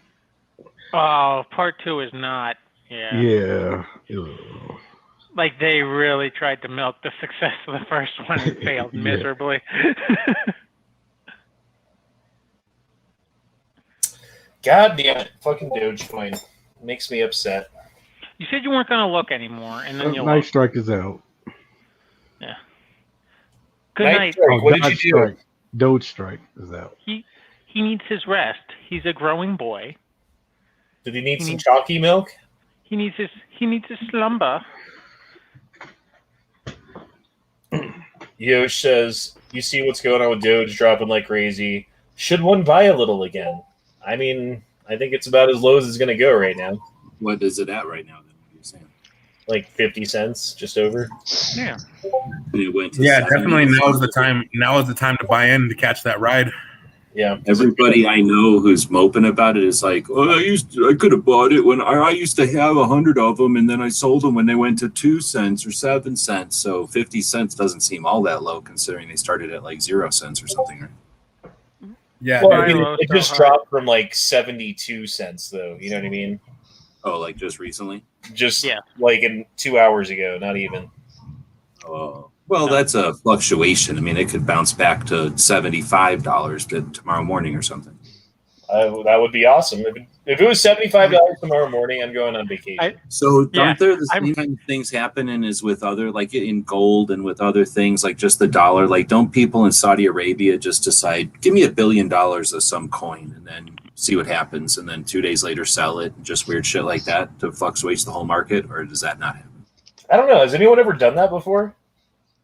That's a good You'd question. think one of those people with like, I can buy like 6 Lamborghinis. Fuck it, give me $100 million worth of Dogecoin because I've heard about it once or something. Or maybe just as an investment. Like, what do they care if they throw $100,000 on everything that might be an investment, considering it could be $1 billion if it pans out? Well, I know that there's people who are called whales, right? And a whale in a particular cryptocurrency or whatever it is someone who owns like a shit ton of it. And if they sell everything they've got, it can affect the entire price of the entire market of whatever that is. So like if like a whale sells all of his Dogecoin, it's going to drop from like 70 cents to like 60 or 50. You know, like it has like that big of an effect. But they don't have Yeah, the you're right about that. I'm a whale in 22 short. I've got like thousands and thousands of rounds of 22 short. If I decided to drop that on the market, I could crush the value at 22 short. Yo, you could be a whale right now if you guys invest in the Moonwolf. Like, I mean, you'd have to do some. We just did a show, me and E Honda, on it. If you guys want to check it out, but right now, I think about $1,000 investment will get you about 100 million Moonwolf. I have about 160 million, and I bought in at a little bit higher price where it's at right now. So I'm down about $400 right now, but I'm able to farm with it, dude, and do a bunch of things with it. It's awesome. You guys need to look into it. You guys can be whales. You guys can be whales, man. Like now, like Everyone's definition of a whale is completely separate from what I thought the definition of a whale is. This is the kind of stuff I keep hearing. Bought at 7 cents, sold at 67 cents for $5. So that was probably meant a bunch of money, right? Mm-hmm. So yeah, I mean, he bought $5 worth. So at 7 cents, That's it's not a ton of Dogecoin, but he like percentage wise, he made a shit ton. He made a killing. It's just neat, yeah. And then you didn't really have any risk. It's But just if you turn that into would 50 put bucks. more than if you put more than $5 in, then yeah. And Tara says, my truck will do 127 miles per hour, but with a 7,000 gallon tank, usually loaded to about 5,000, that would be suicidal. Only suicidal because of the 4 wheels and all that fuel sloshing around. So just do a wheelie, and then there's only 2 wheels, and then it's a lot less.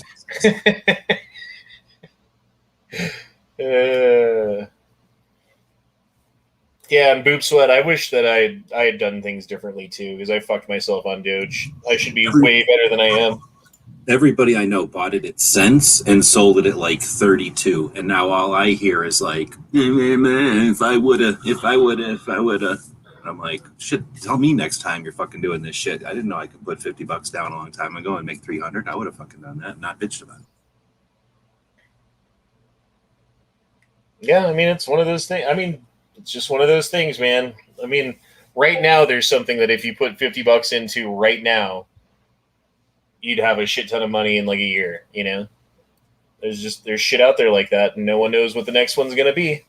And if you don't put money into things, then you're not going to find out. And I think that's what I'm going to start doing, is putting little seeds here and there and seeing if anything sprouts into a tree. Yep, that's the goal. Do a little bit of research, see what's going on with the coin, and put your money where your mouth is.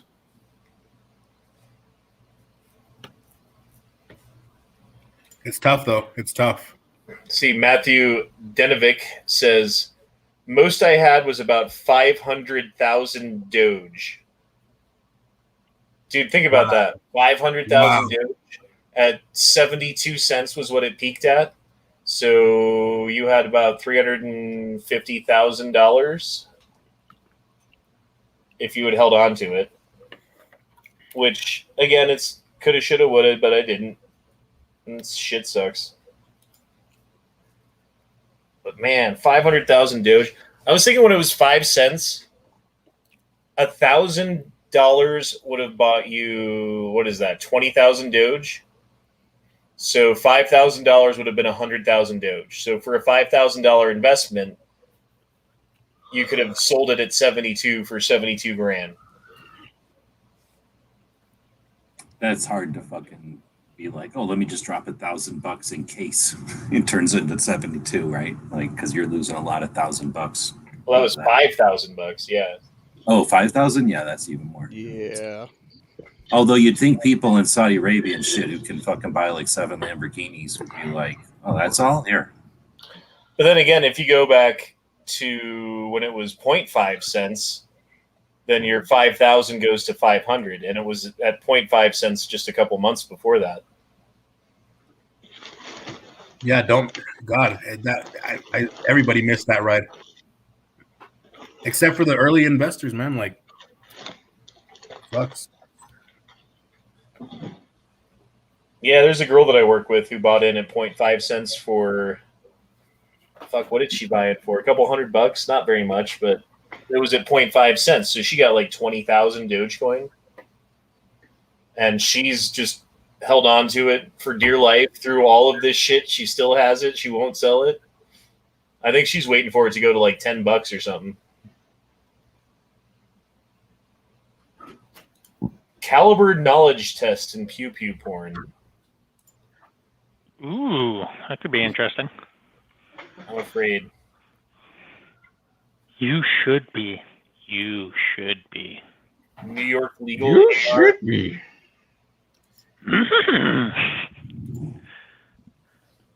What makes this New York legal? Is it just the magazine? The stubby mag. Is there a muzzle device on the end? Well, there's no. Looks like it. Can't tell. There's no bayonet lug. Yeah. Probably a pin stock. Yeah. That's what I was thinking. Probably. Hey, what's the thumbnail of this? Does that mean something? Is that something I'm missing? Is that from a movie or something? The thumbnail of this video? Oh, it was just some picture I found. I was like, oh, that looks cool. I don't know. Okay, it's not like a movie I forgot to see or something.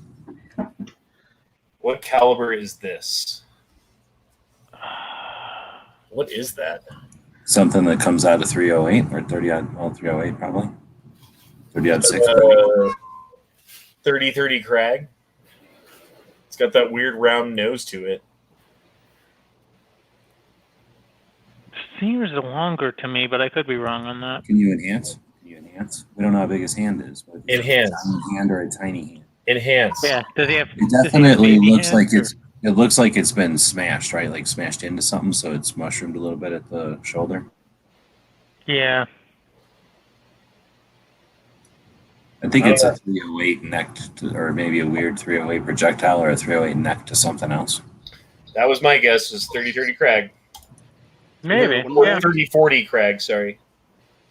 Yeah, I know what you meant. Yeah. Is that what it is? 300 Savage, says Hawk. I don't know.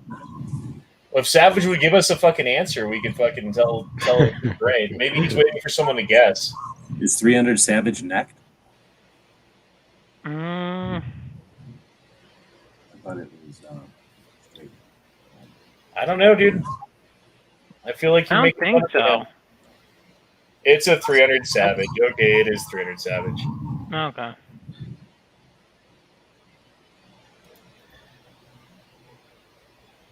Well, that makes sense, seeing as it came from Savage. I feel like that was obvious. You see this one? This dude's pissed. These people are. This is in Texas. He's like, get the fuck out of the fucking road. Like, you know what? He I'll goes to fix the cops. this. You know what I'll do? I'm going to get out and get mad. That'll make. Yeah, it'll make it better. Yeah. Well, they follow him back to his car too. Watch. Oh, nice. I'm going to slap people.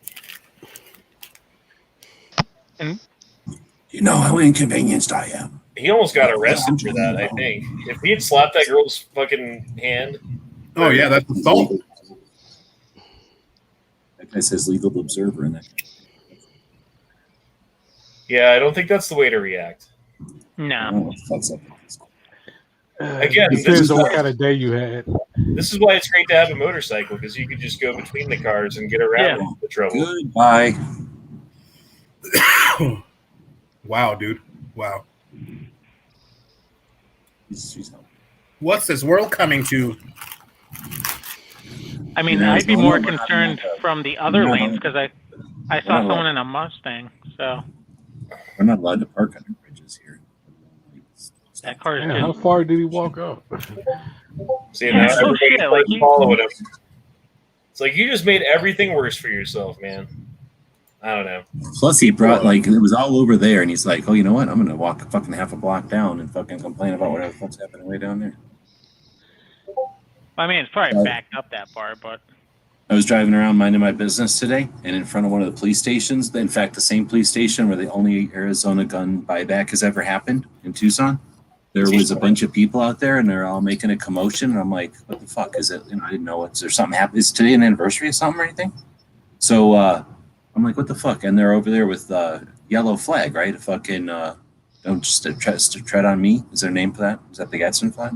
So they're like, you know, they got that flag. No disassemble. No disassemble is what it is. It's in the top right corner of the screen right now. Well, you know, they had that, and then a big ass flag that goes, "Biden is not my president." So there was a shit ton of people that were like, "You know what I'm going to do today? I'm going to go complain about Biden." And then a bunch of people were like, "Oh, I'm going to go with you. Let's bring a bunch of flags in front of the police station." And they were just standing out there yelling and screaming that Biden isn't their president. Unless is that just them doing it, or is that some kind of thing happening today, like some kind of I'm objecting to the president day? I have no idea. I haven't heard anything. Setting off his newest rocket. That's all. It definitely just seemed like a bunch of people that just felt like doing it. It was weird. Yeah, it was probably just like a local group that's like, we have nothing better to do this Saturday. Like maybe 8 to 10 people. Like it wasn't a lot of people, but they were definitely like making a commotion. It's interesting.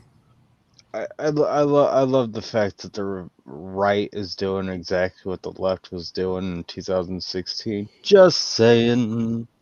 Doing exactly the same, except that the other side probably didn't have flags. Like there was American flags there. They probably had like what they were holding was different. Yeah, but what this they is were doing this is the left's revenge, man. Definitely. It's the same fucking thing. Like Capsule Hotel? Yep, Capsule Hotel. This is what they want for us. Like, this is your pod. You will keep your pod clean at all times. Hey! No, Maybe I want an isopod. I'm just it's saying. You don't It's a need cap- if you don't have yeah, it's like a property, you don't cap- need a place to put property. You can just have that pod and be good. No, they If have you like need food, bugs will be provided for you. No, they're capsule hotels. In Like, capsule have you form. never looked up? They're very popular in Asia. They're You better. go, they save space because everything's so cramped. So you basically have like a little capsule that you sleep in, and shit. But then they have food areas, and you have a locker where you keep all your shit, and like, it's like a weird hippie thing to do. I don't know. Like, you see all the YouTube channels that are like, we traveled to this place in Thailand, spent our night at a capsule hotel. It's like a youth hostel. They can do it even more extreme. Tax rates seem likely to rise for the wealthiest, highest earners, earning taxpayers under the Biden administration. What does that mean for the rest of us? I never saw that coming. That is shocking to me. It's just that now, if you make $48,000, you are the highest earners. You're the one. You're the rich. Denver advocates for voter rights. The fuck do we need? God damn it! This is still your Discord? No, This is still your... I'm back to Twitter again. I'm going all over the place in IG. I don't even look at Twitter, so I don't even recognize it. I have all my Twitter stuff is automatic. Like, if I do something on YouTube, something automatically shoves it to Twitter. So that's only every once in a while I'll go over there and look at it. I don't even use Twitter as like a means to promote myself or anything like that. I just use it as a way to get news. So I follow people on there, and then I use, like we're doing it right now, is what I use Twitter for. But it's mostly links to like a website or a news thing. It's not like it's all on Twitter. I don't like Facebook. I used to use Facebook, but there's too many people that I know on Facebook, and every time I like say something on there, it's like, oh, you believe in this, therefore XYZ about you. We can't be friends anymore. And I'm just like, Jesus Christ. Like, all I said was like, I was thinking about this, and now you like assume that I'm a Nazi. That's why I have two separate Facebook accounts. One for family and friends, and other just for straight internet purposes and memes. I don't even use it anymore. I had to get away from that. I had to literally get myself and place myself away from that because, it's too much energy, man. Just people like you assume that because you select box 1, right? Like, hey, I like libertarianism, or like I don't think people should be forced to do this, or whatever it is. And so based upon the fact that I was like, I don't think people should be forced to do this, you think XYZ, PDQ, and like fill in all these other blanks, and now like I just said it, dude. It sucks. And I'm tired of that shit.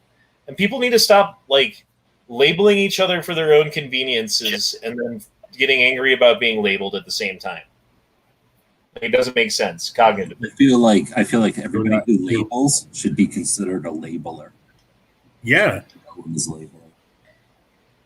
Well, I mean, we all do it in some respect because you want to call someone sir or ma'am, let's say, right?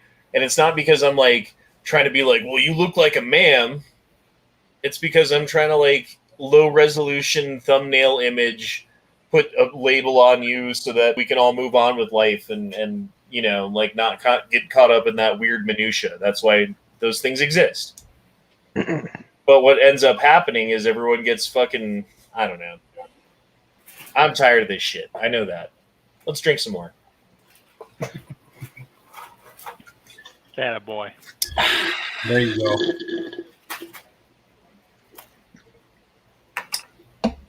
Man, who's slurping over there? Jesus. Oh, that was me. Yeah.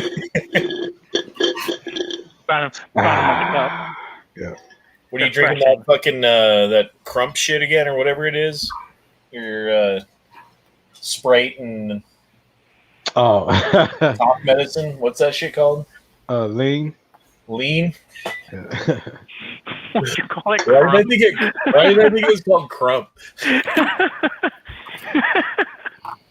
Honda. Thanks for that, Check it Crump. out, dude. This is ice cream cake. Ice cream cake. Ooh. Ooh. Let's make you big. Hold on. Yeah, make me big. Yeah. Oh, I was Look at thinking the- like one of them cakes that they put ice cream on it instead of frosting and shit. I'm like, oh, really? Ice cream cake? And then you're like, all right. Right, that's what I was thinking. No, just some stoner shit. Well, ooh, look at that. Here's mine. Is that a regular? Ooh, goodies. Yeah, I've got a. I plan on eating lots of Italian food later. What's That's messed up is wild if you held an airsoft gun up, the algorithm would come along and knock your show off here. But you can hold up your drugs all the time and nobody cares. Show your drugs again. Cover up all them I got guns. I scared. I got this from the lodge. I always go to the. It's like right by where I met you. Is New Mexico got Yeah. recreational marijuana now? Well, they literally just legalized it like 3 weeks ago. So we'll be selling legally in 2022. Oh, I didn't know that. Holy crap. Yeah, dude. So it just happened. Is that the whole West Coast?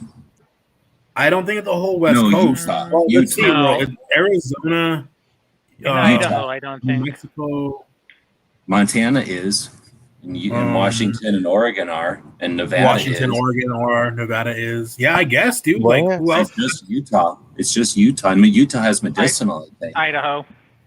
Yeah. It is Well, New Idaho is Mexico, dude. nothing. Like, I'm so glad now that they're doing I it. feel like because Idaho, if you hold it sideways, looks like a marijuana pipe. So I feel like they should have to. Oh my god. They got like potatoes and stuff, so it's kind of. It's just a matter of time.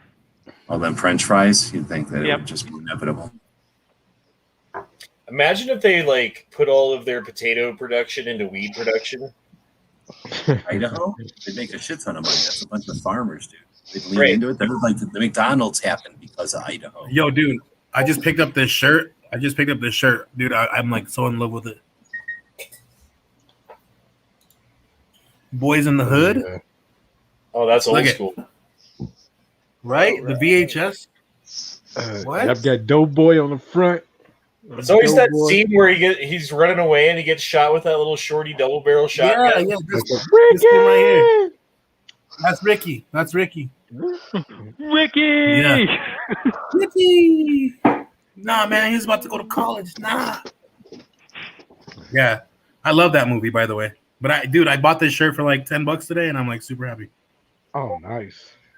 Or the other day, I mean, but yeah. Look at this chick that the dude from Friends is trying to hook up with. She's 19. She called it out that she matched with Matthew Perry on some dating app. I forget what it is, but like that was the chick that he was looking for. He's like, yeah, swipe right or whatever. Jesus. Dude, Well, I mean, if she you're matched talking with about him, then like I mean, if she matched with me, yeah, I'd swipe right. a hookup with fucking Benny from Fallout New Vegas. Come on. I mean, He's got he's money. good How at long shooting was people in the Friends head. Just saying, good at headshots. Biden Justice Department asked British court to approve extradition of Julian Assange. Advocates of press freedom had Julian urged Assange, man. Advocates of press freedoms had urged the new administration to instead drop a Trump-era effort to prosecute the WikiLeaks founder.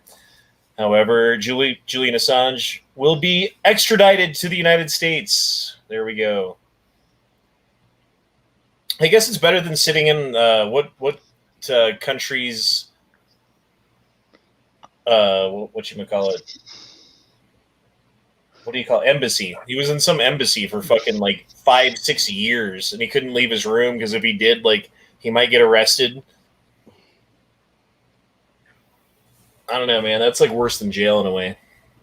Yeah, Julian Assange. That whole I've been following that since like WikiLeaks was like when it first happened, and like since the start of it, and like that was just crazy, dude. How it all turned out. Well, what did he really do? What are they trying to extradite him for? What was the crime? They're trying to extradite him for like basically it was a prostitution sharing confidential like information about U.S. like interest and like all kinds of, like what they have a bunch of charges on him. Espionage, because he had Manning working for him, Bradley Manning working for him, or Chelsea Manning, sorry. But yeah. Dude, that whole thing was weird as fuck too. It's like Bradley Manning came forward. He was a whistleblower. He gave information. Hey, dude. Weeks. Oh wait, Yeah, it's actually Chelsea Manning, and we're paying for his dick chop off surgery from prison because that's like, what we do. Crap, dude. That's weird. Some weird bro. ass like, yeah. That's some weird shit, bro. I'm saying. That's I don't know. Weird I don't MK know what's Ultra up with shit. it, but I it's don't know. weird. It's like some MK Ultra shit. I wonder if they like fried his brain, bro. Like that's what I'm saying. Like they man. like chemically lobotomized him while he was in prison, and he wanted to be a girl. They're like, "You got it." That fucking discredits you a little bit more. Yeah, exactly. And like, what if they did it? What if they did it to like make an example? Like, you know what I mean? Like, if you do that, like, we'll completely change like everything about you. You know what I mean? Your identity or like what people see you as. I don't know, dude. It's just it's crazy. I think it's deeper than what we think. Definitely. I know one thing that the coronavirus changed in the way that things work inside of businesses, and like you go to like your local restaurant or whatever, and like they seem like they're short staffed. Well, it's because they are, right? And here's why.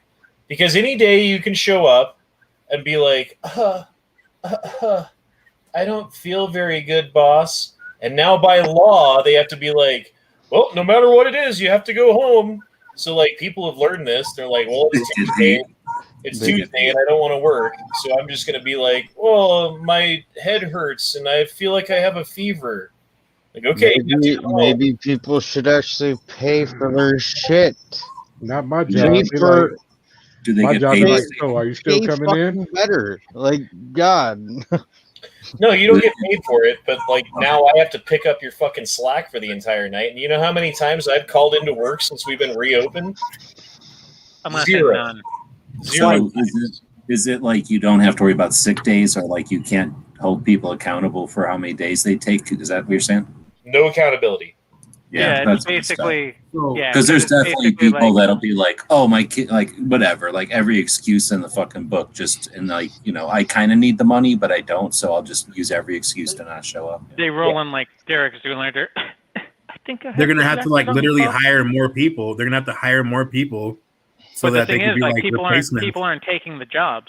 Like Yeah, we're running into that here. Because nobody's paying or the right fucking wage. Nobody gives a fuck anymore. Well, that's the other problem. Is they're paying people to not work, and when you pay people to not work, you have to pay them enough above that to work to make it worth their while. Because if you're making, you know, like whatever your unemployment is, plus they're giving you $300 a week. Hey, plus they're giving us another $1,200 check, and all I got to do is sit here and eat box mac and cheese and try not to spend money. Guess what? Yeah. I'm going to sit here and eat box mac and cheese and try not to spend money. Yep. Mm-hmm. But yeah, we do need a conversation with corporations and shit. No, it's government that keeps sticking its nose into shit Yeah. and fucking shit up. Stop if the government putting your wasn't- dick in the blender, or stop complaining about your dick getting blended. I don't know what what do you want to do? Like, there's two things you can do. You can stop complaining about your dick being in the blender, or you can stop putting your dick in the blender. I don't know. Seems pretty simple to me. I don't know, man. That seems logical. That's not what people do. They don't think logically. What if it's a George Foreman grill instead? I mean, then stop complaining about the grilled sausage, or stop putting your dick in the fucking George Foreman grill and expecting it to turn out anything different than grilled sausage. I get paid shit for my job. I fucking hate it. But that's the thing. Like, Hate if you it. have Everybody hates it. Hate if you it. have a shit job, I have like, to deal with shitty fucking people that you want to beat the shit out of every fucking day. You know this, Honda. You don't make enough to deal with a lot of these bitches. Sometimes they pay me enough, sometimes they don't. Yeah. It all depends. And that's the thing. Like, it seems like the ones who cause is you not the most, enough to deal with a lot of the shit. ones who cause you the most troubles are the ones who pay you the least for it too. Yeah. And today was my day off, but they called me and said, "Do you want to come in?" I was like, "Yeah." no, I never want to come in, but I will. Right? Yeah. You know what I do is I never answer my phone. I just answer my I'll answer my voicemail if I choose to.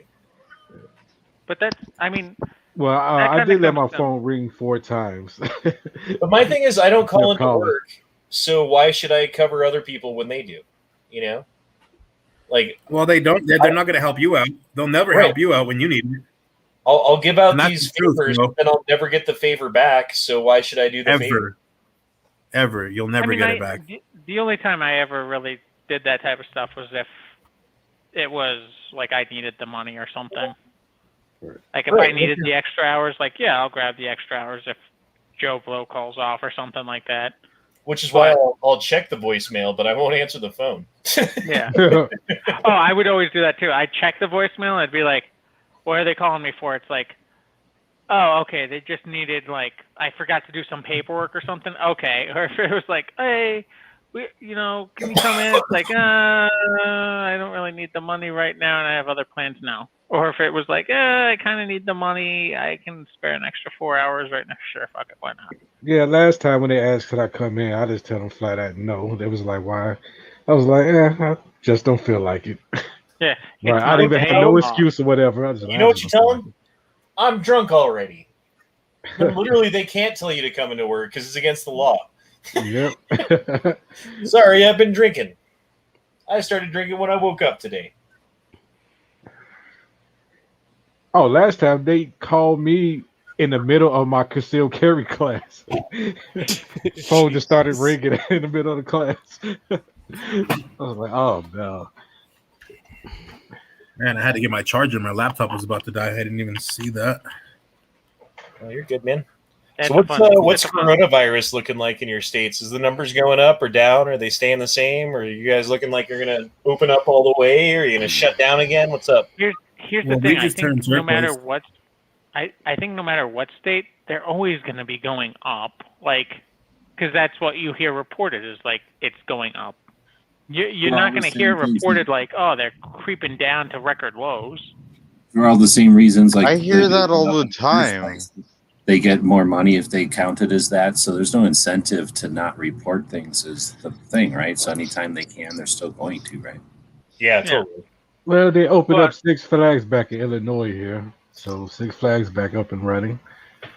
And it's $40. Yo, they opened up New Mexico. Like they opened up, we turned turquoise. So we're like literally opening up everything. And I just went downtown like for the first time in a while.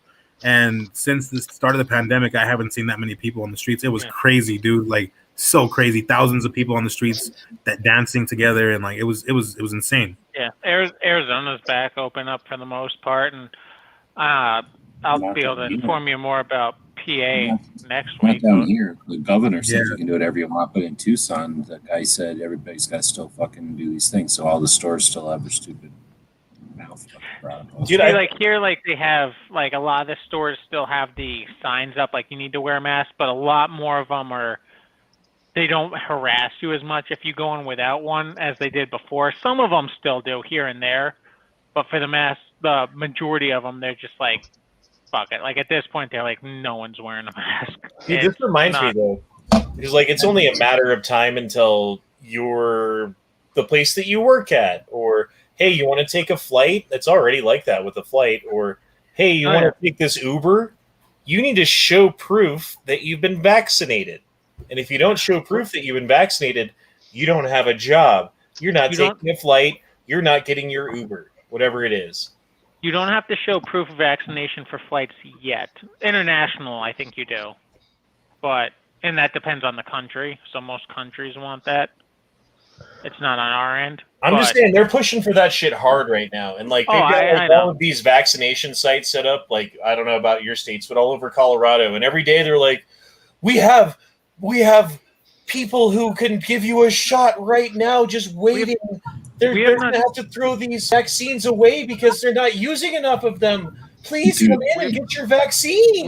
We have not just the vaccination sites, but like even because I do deliveries and shit. So like even when you roll into Walmart here, or like CVS or Walgreens or Target, like any place that has like a little pharmacy in it, they're like, you can get your vaccine here. It's like, holy bro. fuck. And I was at Walmart the other day, and they had this area like cordoned off or whatever, right? You can't go in this area because this is a post-vaccine waiting area where after the vaccine you have to sit in this area and wait for 30 minutes, and we'll take your vital signs and make sure that you're okay and that you don't go into immediate anaphylactic shock and die. So down in the Capitol, when we had the 2A rally a while back now in February, they all the parking lots, like where we park normally for the rallies and stuff, all those parking lots around the downtown or the downtown or the Capitol area are some kind of weird elaborate maze where like you pull up and then you get your shot in the arm in your car, and then they pull you over to some area like what you're talking about, but you never get out of your car. So they use like the whole parking lots to make these things. And you sit for like 15 minutes. It's kind of like a car wash, right? Like a giant car wash. Yeah. Except that there's nobody there. It's totally empty. There's like the people that are volunteering or getting paid to be there, like 8 people in a whole parking lot, and it's like a ghost town. There's nobody there. So it's like you're saying, they're like, oh, we're throwing them away every day. Oh, we're throwing them away because nobody's showing up. Show up. Yeah, because no one wants to do this shit because everyone's like, I don't want to take an emergency use authorized vaccine that's not actually a vaccine, that hasn't been through proper testing, that makes your immune system attack a protein that naturally occurs in where? Wait, your blood vessels, your brain, your placenta, and your uterus if you have one. Right. So like there's all these things going, and these are the conspiracy theories that I'm not even sure if I can talk about, but like things are going on, and I think the normal rate of vaccine damage reporting is somewhere around 1%. So meaning out of 100 people who actually have vaccine damage, it's only recognized and reported about 1% of the time, because it can often be explained away as something else, or like extenuating circumstances, or it was delayed and they didn't know that caused it, or any number of things can cause you to be like have uncertainty about knowing whether or not something was from a vaccine or not. So 1% is reported. Any number of things. Hold on. Currently, there are 3,000 deaths plus. I think it's like 3,500 deaths reported because of the COVID-19 vaccine in the United States. If that statistic holds true, there could be up to 100 times more than that who've actually died from it. Mm-hmm. And I'm not saying that is true, Mr. FCC, Mr. YouTube guy. Oh, by the way, this is another thing that just happened. I got a almost strike on my channel. If I had already had a warning, I would have had a strike on my channel because of a video that I posted.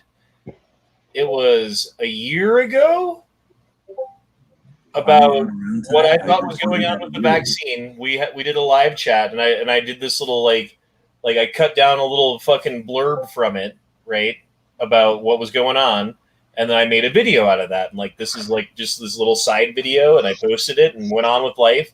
Yeah, a year later, I get a channel warning, which would have been a channel strike, and the next time I get one, it is a channel strike because of talking about COVID-19 and how they're using it to do things. Isn't that great? Right. Oh, what happened last week when we got cut short? That was okay. So they cut off my stream and ended it, right? And said that it was because of I forget why. They said it was because of pornography, which there was no dicks or anything going on at that point anyway. I don't know about her like later, but and then took it down. So we started a new chat and did that. Well, the next day they put it back up, like, oh, sorry, our bad. It turns out you didn't do anything wrong. Like they're looking at me right now, man. I talked about one too many things that they didn't like. It's like what was that conspiracy movie with Mel Gibson? and he fucking like he talked about all the crazy shit, and then like they came after him, and he didn't know what crazy shit it was that he talked about that they were coming after him for. Conspiracy theory. Yeah, conspiracy theory. Thank you. Well, duh. Right, duh. I've never seen that. Have I I've never seen ever that seen movie? that. Should I check that out? Right, I'm trying to figure. Have I seen that? That's not a bad movie. It's not like I don't know. I'd give it a 6.5 out of 10. Which one is I'm it? gonna have to check it out though. What year is it? 90s or 2000? What year was that? Early 2000s? Yeah, probably early 2000s. Is it one of those movies where like they're watching him with satellites and he can't go anywhere because they've got his phones and his credit cards and like they're tracking him from a control center somewhere? 97. It was 1997. Oh god, I love Sir Steve on TikTok. So fucking badass. I would like to like go back and rewatch this because I haven't watched it. I wonder if it holds up. I haven't watched it in a while, so maybe it doesn't hold up. Who's the girl? I don't know. Julia Roberts. Julia Roberts, dude. Wow. I forgot. Oh my god. Fuck me. Oh, you don't know who Julia Roberts is? Pretty fucking woman. Pretty woman. Well, she's not as famous as her brother, Eric Roberts. Just remember, she was a hooker in that movie. Fuck you.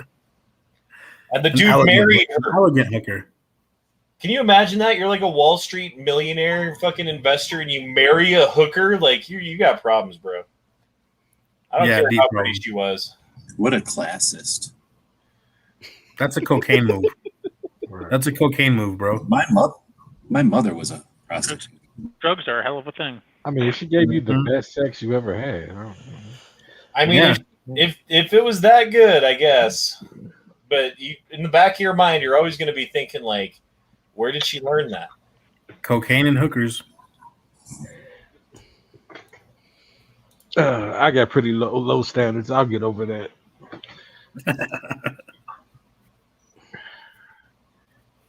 Yeah, I mean, I keep trying to lower my standards, and I keep. My question is it still on like an hourly rate, or is it just like a contract at that point? Like, how does that pay? Oh, you're paying her. She's getting paid one way or another. Yeah.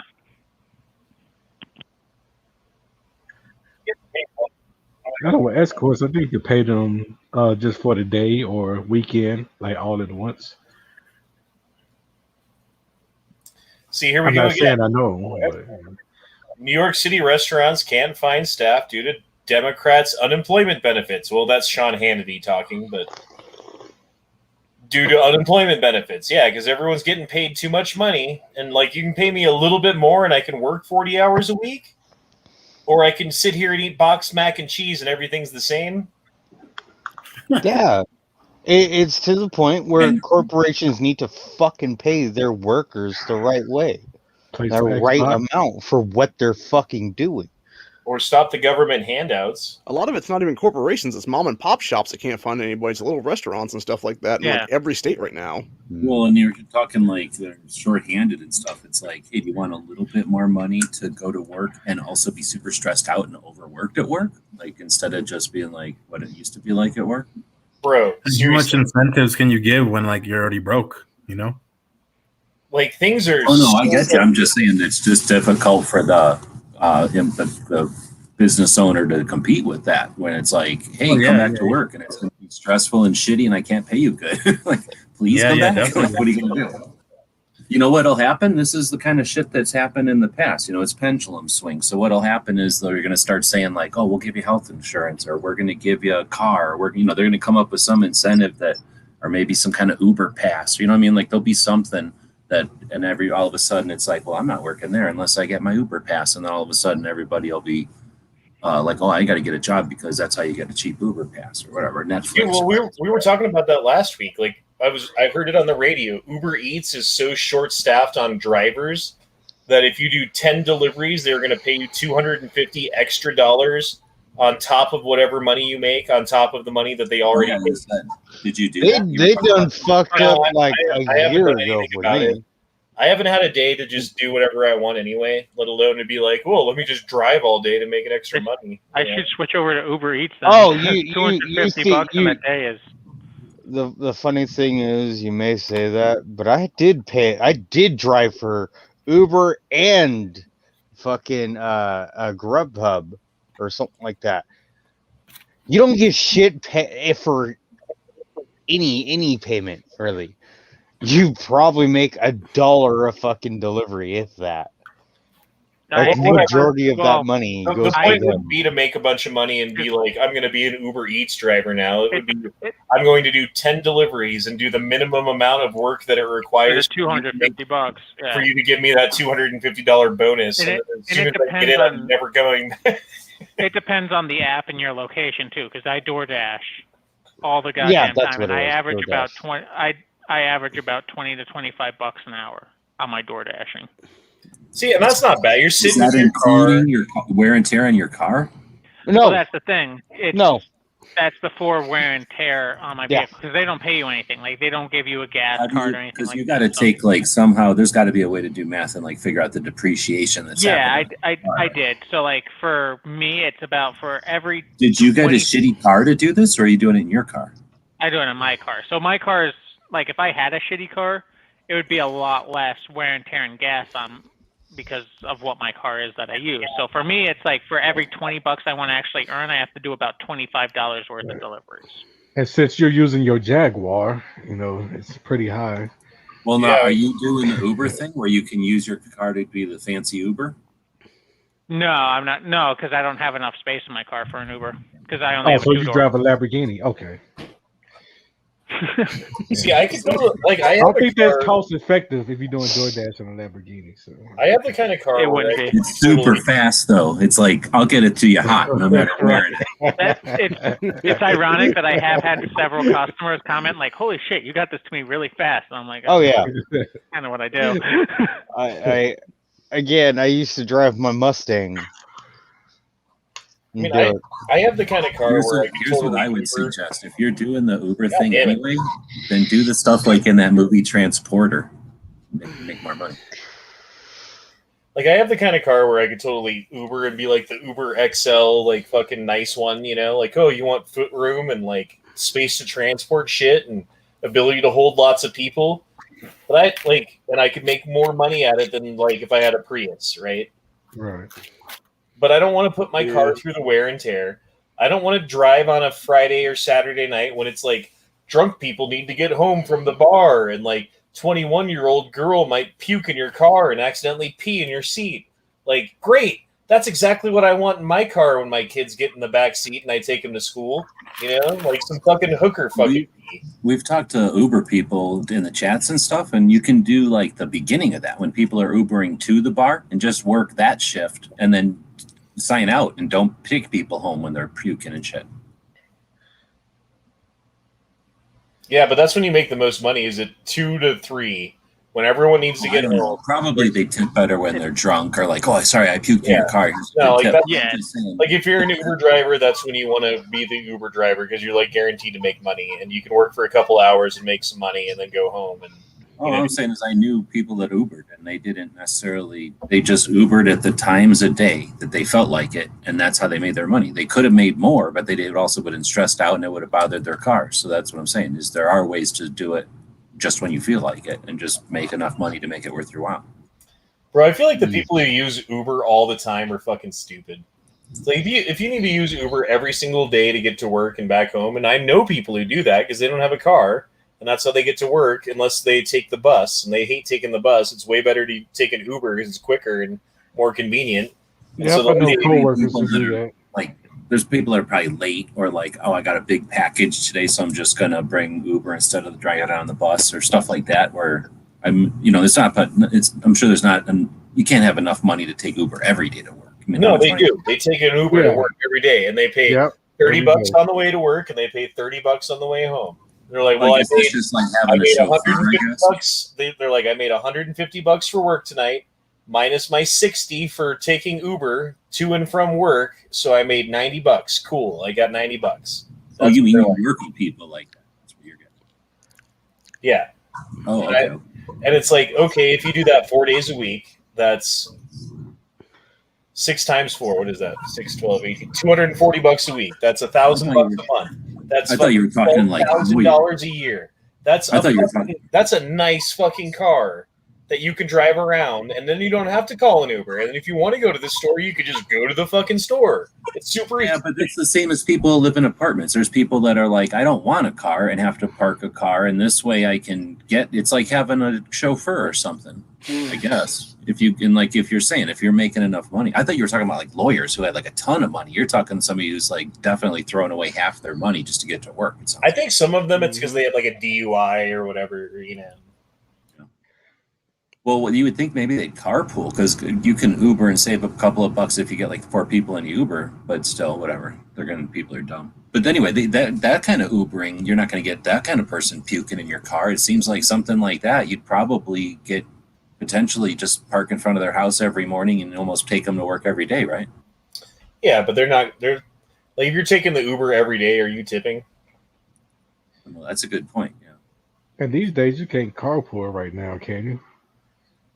Or you mean because of the thing you can't even bring? That's probably true. I don't even know. Although, is it science? You can sit down in a restaurant and not get it. So maybe if you're in an Uber, you can get it. But I mean, with where they're like the futurists, right? The people who like are in the know and know where things are going, are saying that it's much more like a car sits there 95% of the time. You only drive it 5% of its life. It just sits there. So 95% of the time, someone else could be using it. So why should you own the car? We have these self-driving electric cars that, like, when they need to be charged or maintained or whatever, they'll just pull into the maintenance bay or the battery charger place and do their thing. And then they'll just go around and pick people up like Ubers. And, like, you don't have to pay anybody. They just go out of rotation when they need maintenance, and you never even notice them being gone because there's always one that is working available for everyone. Right, and you just get enough cars in your fleet to maintain the population of the area that you're in. Dude, you know what it is? It's like shopping carts. It's like nobody owns a shopping cart. You just use it at the store when you need it. And then it's a community thing. Like, comrade, we're just going to have community shopping cart vehicles now. That's no big deal. Or just like the scooters that's in the cities now. Yeah, exactly. You just use it for a minute, comrade. You don't need to own that property like the olden days, like a capitalist. Yeah, but the problem is when everyone owns it, no one owns it. So when everyone owns it, then no one owns it, and they just treat it like shit. That's why, like, the city lake is like polluted. That's why people like dump shit in there versus like the guy's private lake is like pristine and perfect. You know, and that's why I see the scooters everywhere on the sidewalks and in somebody's yard, in the alley, laying down. I seen one today, and I was like, "Oh damn! Somebody left a freaking motorized scooter." And then I'm like, "Oh no, it's one of them ones where somebody else owns it." But I thought I got a free scooter today. Those scooters are pretty cool, though, man. They're fun to ride around. They don't go very fast, but they go fast enough. They get you where you need to go. Yep, it's just baby steps to leading up to the car. And it's way quicker than walking. I used one in D.C. when I was getting around. Like, I got all the way to a dispensary in D.C. That's how the that's how the robot taxis will be, right? They'll just kind of be there, and then you'll jump in it.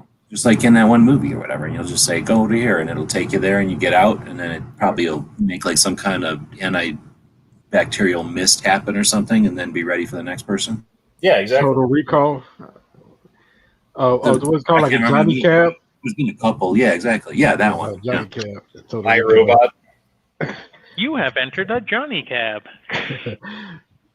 But I've seen those in Phoenix, the robot cars. I've seen they do exist. Real thing. Well, that's why Agenda 2030, part of what they were saying is by the year 2030, you will own nothing and you will be happy. How do they take us from where we're at right now? Or even better, how do they take us from where we were at in 2019 to you will own nothing and you will be happy? Maybe you have some weird pandemic shit that happens and everyone has to shut down and you start printing money like crazy and now the money's worth nothing and now you have to figure something else out. And, hey, we can just have these cars that pick people up and stuff and do this thing this way and move everyone to a centralized location, just like they wanted in Agenda 21. You know, like, how did they get to that? Well, they had to move the ball down the line a little bit and change their plan a little bit. But you know what? They're dialing it in and they're getting it in by 2030, aren't they? They just start taxing everything, so it's unappealing to own things of value. And then it's like, I don't want to own that boat anymore. I don't want to own a pool table. You kidding? Taxes on a pool table? It's not even worth owning it. I mean, it's all about conservation, right? You want to be part of the Green New Deal movement that's going on, or do you want to be one of those fascist Nazis who likes to have freedom? These people needed their own combustion engine just to cut the grasses in front of their house, which they would put chemical fertilizers on to grow, and then use the combustion engine to chop it down. They waste water on that lawn. What is the lawn even for? It's just for status. You're just wasting the energy and the water for status. Actually, I do actually find grass fucking stupid. It's pretty bad. It is. It's a status symbol to me. I'm like, okay, Yeah, like you a got full fucking concrete grass. yard. You can take care of it. You have time, bro. I bet you hate Forrest Gump then. Fuck Forrest Gump. No. That neurodivergent piece of shit. The only thing good about lawns is that nowadays they have little remote control lawnmowers where you get to sit there with a remote control and the lawnmower just goes around. So yeah, if you don't like Forrest Gump, you got a problem. I would mow alone. Dude, they totally, like, everything's going to be mechanized eventually. Like, it's going to get to the point where, like, there won't be any jobs to do for humans because they figured out a way to do it for cheaper with a mechanical robot thing that if something breaks down, they just repair it with a new part rather than paying you 30 years of severance and fucking disability and shit, you know? But who repairs it? Well, that's what I was going to say. Another robot. Right, another robot. And at that point, you're going to need an Agenda 30 to corral all the people into a central location where you can control the resources that are distributed to the people who are left, who managed to somehow procreate in spite of the fact of the chemicals and the crazy shit going on and like the anti-dysgenic fucking future that, dude, we're in a mixture of like 1984 with Break World with like fucking like some other shit going on all at the same time. It's like the craziest shit you've ever fucking seen. We can either have WALL-E or we can have Star Trek. Which one do you want? Right, WALL-E, where everybody's fat and just sitting in like their chairs. You can do whatever the fuck you want in both of them, and you're perfectly fine. Well, I think at some point they're going to be like, well, we're trying to reduce the amount of carbon emissions that we as a species are doing, right? And really, like, there's these people that are here, they're really not producing anything, but they're producing a lot of carbon. I mean, if we could just get rid of a few of them, it would be great for the carbon footprint, right? And you're perfect. Just like the cows. You got to get rid of the cows. G is saying that one of those Walmarts or their Walmarts is fully self-checkout. I don't think I've been to a Walmart in a while that had anybody human, unless like it was at Christmas time or something and they had like an immense amount of people in the store. I go to Walmart almost every day. Ours did up until a couple months ago, and then they did a big like restructure, and there'd usually be one or two aisles open that had a human person in there outside of Christmas time, just because like the elderly people still can't figure out self checkout and shit like that. But now they just have somebody helping you self checkout if you need help. Yeah, that's how we are now. Here's the thing though. They've been conditioning us for this for years because when I go to the store, and I'm guilty of this too, do I go to the aisle that has a person that I have to talk to and be like, oh, how's your day going today? Oh, you're a checkout lady. That's interesting. Or do I talk to a machine that I don't have to talk to and I just go dit, dit, dit, dit, and then swipe my card and walk out? I hate talking to people. Right. Yeah, mine's I fucking hate it. Mine's not the issue of talking to people. I did the self-checkout because it was quicker. That too. Yeah. Oh, usually if I'm buying liquor, then I go to the person. If I'm buying, I don't want to be like sorting through the things that I just fucking picked out. Like, oh, you need some of this? You like these kind of eggs? Like, fuck you, bitch. I don't need small talk. I fucking hate small talk. Right, ADD is a thing. I hate fucking small talk. Oh, you're getting the salted nuts. Are these good? Like, fuck off. You work here, go eat them. Fucking what are you asking me? Okay, bitch, I don't want your salted nuts. Like, And then here's another thing: like the businesses have a actual, what do you call it? A fiduciary responsibility to move towards an automated system. They did a study at McDonald's in which they had 2 lines, right? One line is the people who are ordering from a person who's typing the things into the computer and charging them money in the traditional way that you normally do it when you walk into a McDonald's. And the other is at a kiosk where you just walk up to the kiosk and you look at the menu and you press buttons on the thing where you want to, and you figure out what you want and you swipe the card at the kiosk and then your order's ready, right? They found that the people at the kiosk spend 30% more than the people in line because they're like afraid. I don't know why. I'm not sure why. Because you're talking to the person, you just want the interaction to be done, and you're not like wanting to hum and haw. And you're in line or whatever. You're at the kiosk. You got the whole thing in front of you. You can press all the buttons you want, swipe your card, and you're done. You spend more money. You have less labor. They're going to get rid of as many people as they can in every business that they can, and unemployment won't be a thing anymore because it'll just be the norm. No, you're right, because when they tell an employee, like, upsell the mozzarella sticks, it depends on the employee being able to do that and remembering, where the little thing, like you're saying, the screen, the iPad, is going to always suggestive sell it. But even worse, it's going to go, oh, it's this guy? Fuck the mozzarella sticks. This guy buys onion rings. And they're going to be like, hey, remember them onion rings? We got one for 50 cents off. You know what I'm saying? So that thing's going to know and work on you individually based on your habits, versus a human who's like, oh yeah, onion rings, or you want onion rings, and not going to sell. Right, like the fat lady won't order the sundae from you, but she will from the computer. Yeah. She's self-conscious about it. Exactly. Especially when a robot hand gives it to her, she doesn't have to meet anybody. Right. It's sad, and they're horking off you. That's why you're right. When they're looking at it as like, how much money do we need to make, and we make it way faster with these robot hands than we do with a human anymore. I mean, like the only jobs that requires people really digging it. The only jobs that humans are still going to have are like the cook can be replaced with a robot, right?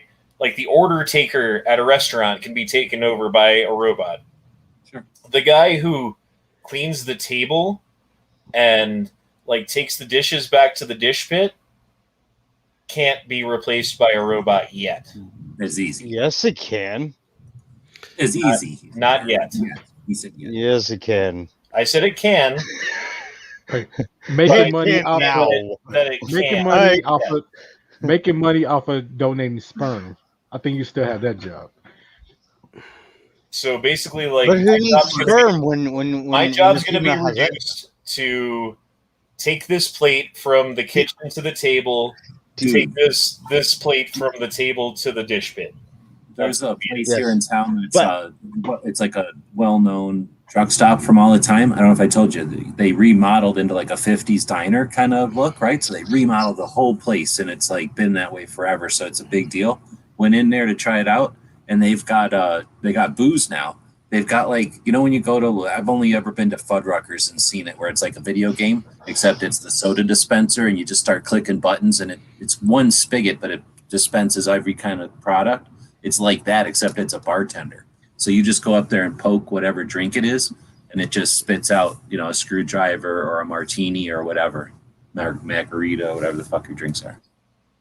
Oh, and plasma centers get paid off of that. But honestly, like, sperm is not useful anymore, right? Science has overcome that. The only gender that cannot reproduce right now, because of science, is a male. Yep. The person shot outside the FBI CIA headquarters Monday evening has died. The Bureau announced Tuesday. The FBI confirmed the death in a one-paragraph statement that offered no new details on what occurred. Jennifer Smith, administrator for the Northern District of Virginia's Office of the Chief Medical Examiner, said an autopsy determined the man, Roy Gordon Cole, died of a gunshot wound to the torso and upper extremities in a manner of death found to be homicide. She said she could not release how many times Cole had been shot. So this story has been buried. This happened earlier this week. Have you heard about this? A man shot outside of the FBI and CIA headquarters. I never heard of it. Why was he there? I heard about it. Yeah, that's the guy that drove into him, right? And they just mag dumped his ass. Oh, fun. Something about the CIA isn't being talked about. Right? You're surprised. Weird. That's strange. Hey, would you like a Not like kiosk they're at a not gun corrupt shop? at all. Oh, fuck yes. Those are the most awkward fucking people. I really don't want to talk to you, Jimbo, that has a fucking SS tattoo on your shoulder. What the fuck? As I'm wearing, like, not a boy on my mask. Like, yeah, fuck you. So 911 call released. Okay, that was in January. That's not the same incident. We're talking about a different incident. Dude, there's like no details about what happened.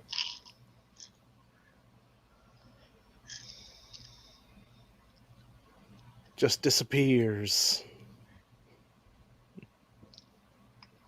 Kind of like they've been like they've been corrupt. So they say the FBI did not detail the type of weapon Cole was alleged to have possessed or precisely what he did to provoke the shooting. Officers familiar with the matter, speaking in the condition of anonymity to describe the ongoing probe, said that one person had pulled up to the CIA security gate hours earlier and that the shooting occurred after lengthy negotiations.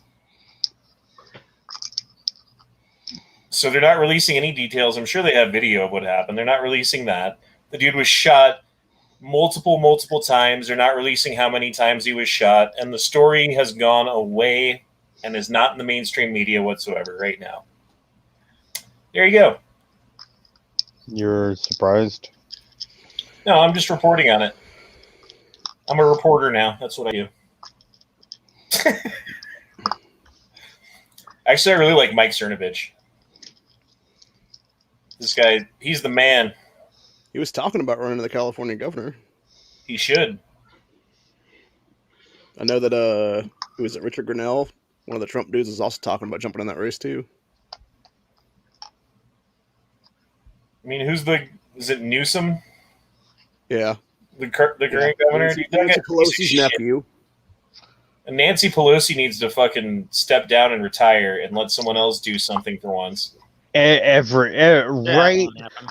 and left are saying that, especially after the whole like, thank you, George Floyd, that bullshit. Oh, left and right are just like, Nancy. I don't know why the Democrats. Why don't the Democrats just primary your ass? Just go after her in the primary and be like, yes, I know you're the incumbent, but fuck you. They've tried a couple times. Because I know it's not like a Republican's going to fucking win Nancy Pelosi's seat. Like, she's got the most secure Democrat seat in the fucking entire Senate, right?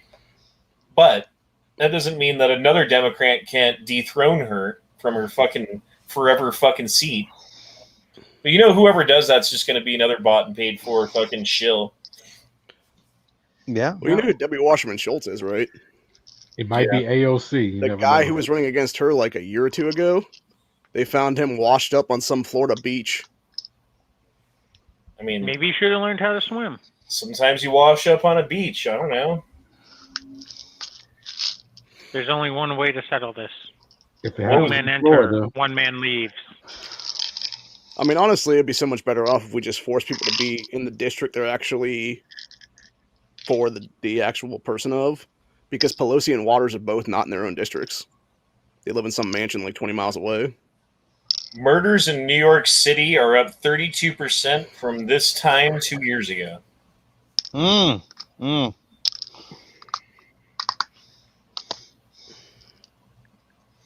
Actually, I have it figured out. You have to run. It should be whoever's challenging Pelosi. Like, everyone has to run, including Pelosi, like a American Gladiator style course, and whoever has the best time wins. And the gladiators in it are like a selected like people from the opposite camp that get to be the gladiators. I mean, they did make this documentary about what happens in New York when things go bad, and everyone had to escape from it or something. I forget what it was about. Yeah, I remember there's this Duke person in that. He was the Duke. Yeah, the Duke of New York, right? Yeah. Hey, number one. Fucking Tom Cruise and Pinterested. I don't even use Pinterested. I don't even know why I have it. There's also a Death Wish in New York. I think someone had one. I believe it was a man with a mustache.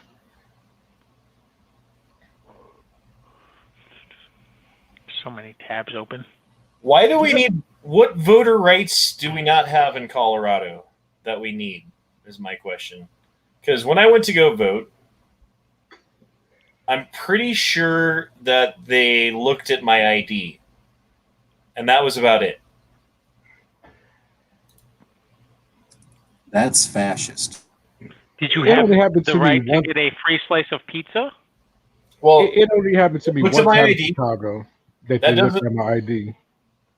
checking it. So in Colorado, we're one of those states where if you're an illegal immigrant to the United States, you can come to Colorado and Colorado will give you a state ID. And if you pass the driver's test, Colorado will give you a legal, valid driver's license, even if you don't have a social security card, even if you don't have a green card, even if you don't have papers that allow you to be in the country.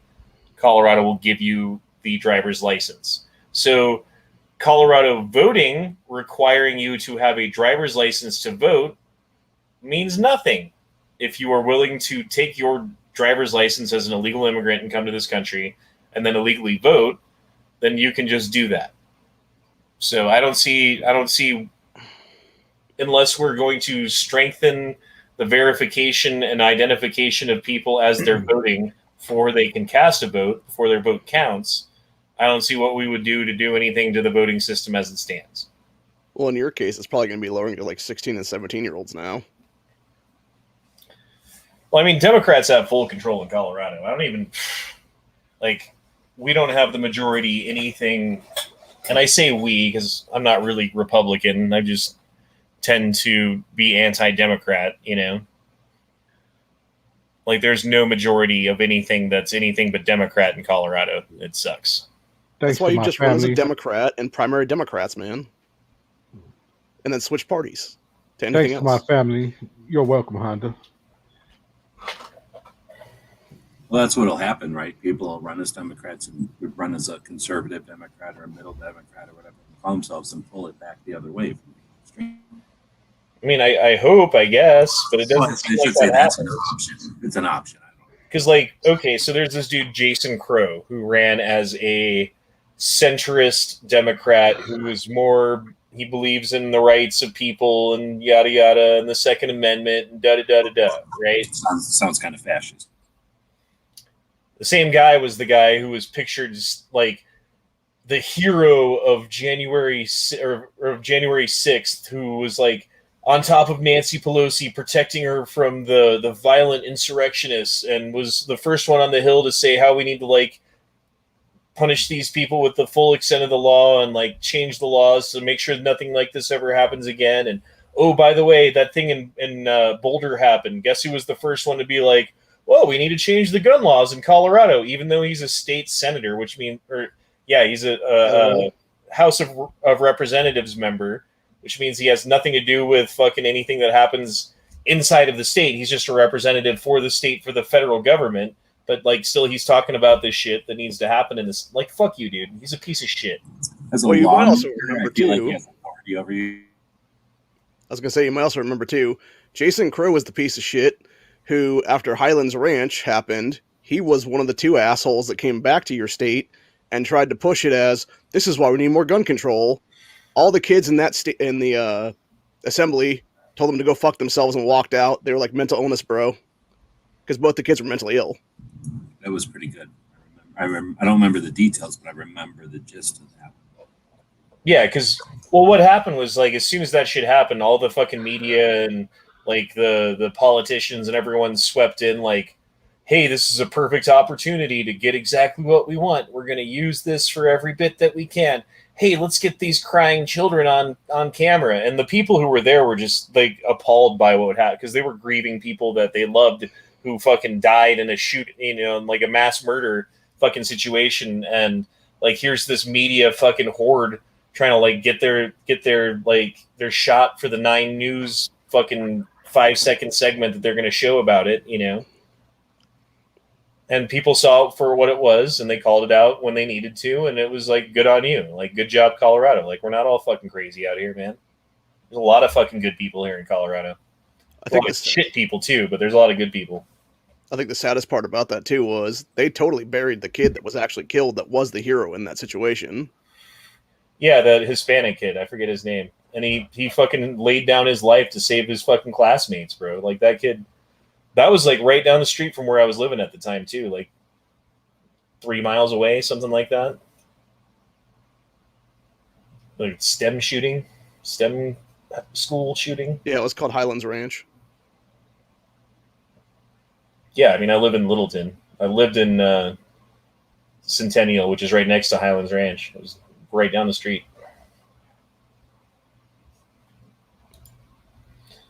Josh Tiller says free weed to smoke while voting. That's the thing that they can change.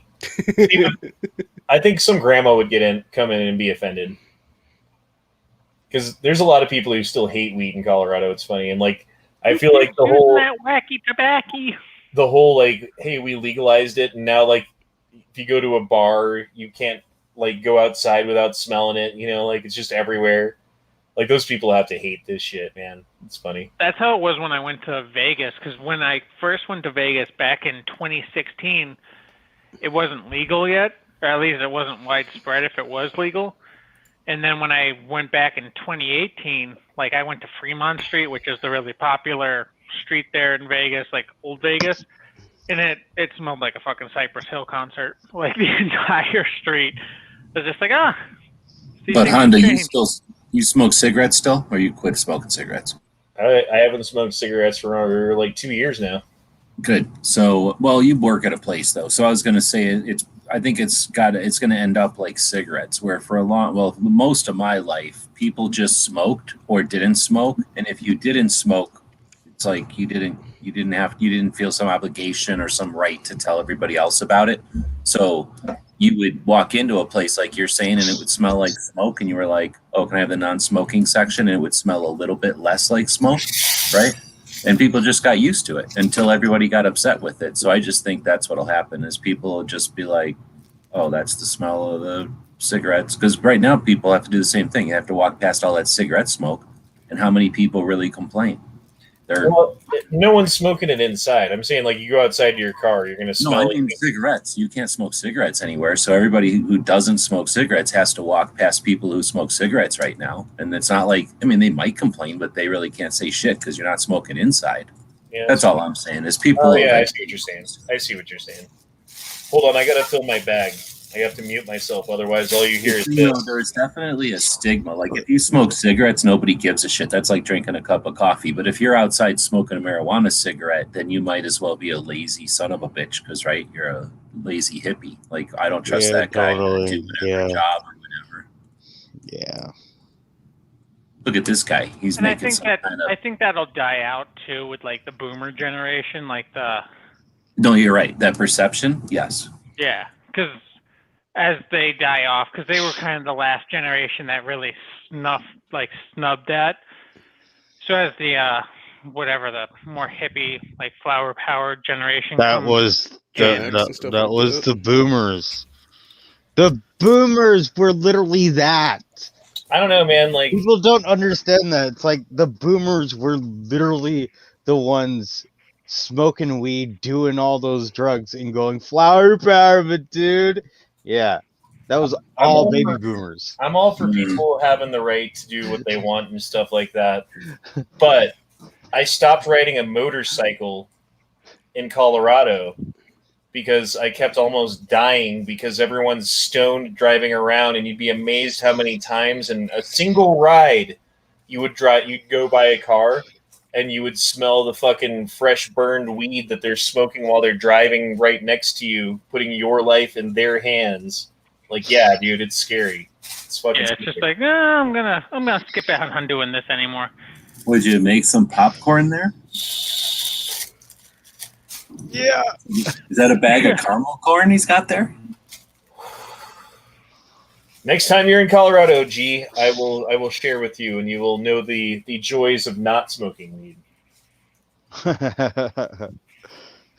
As I reach over here, like, oh look, there's brownies. Hello. No, I I'm feel like edibles are direct. gonna be I a big am uptake. not smoking weed right now. I'm not even smoking it at all. He's not. He's Do you still smoke the nicotine vapes, or you quit doing that too? No, I still vape. Because if I don't have some nicotine in my veins, I get all angry. He's already angry. I don't You want him even believe more that. angry. I feel like you're just a constant cool-headed individual. I mean, I don't like being angry, but it does happen.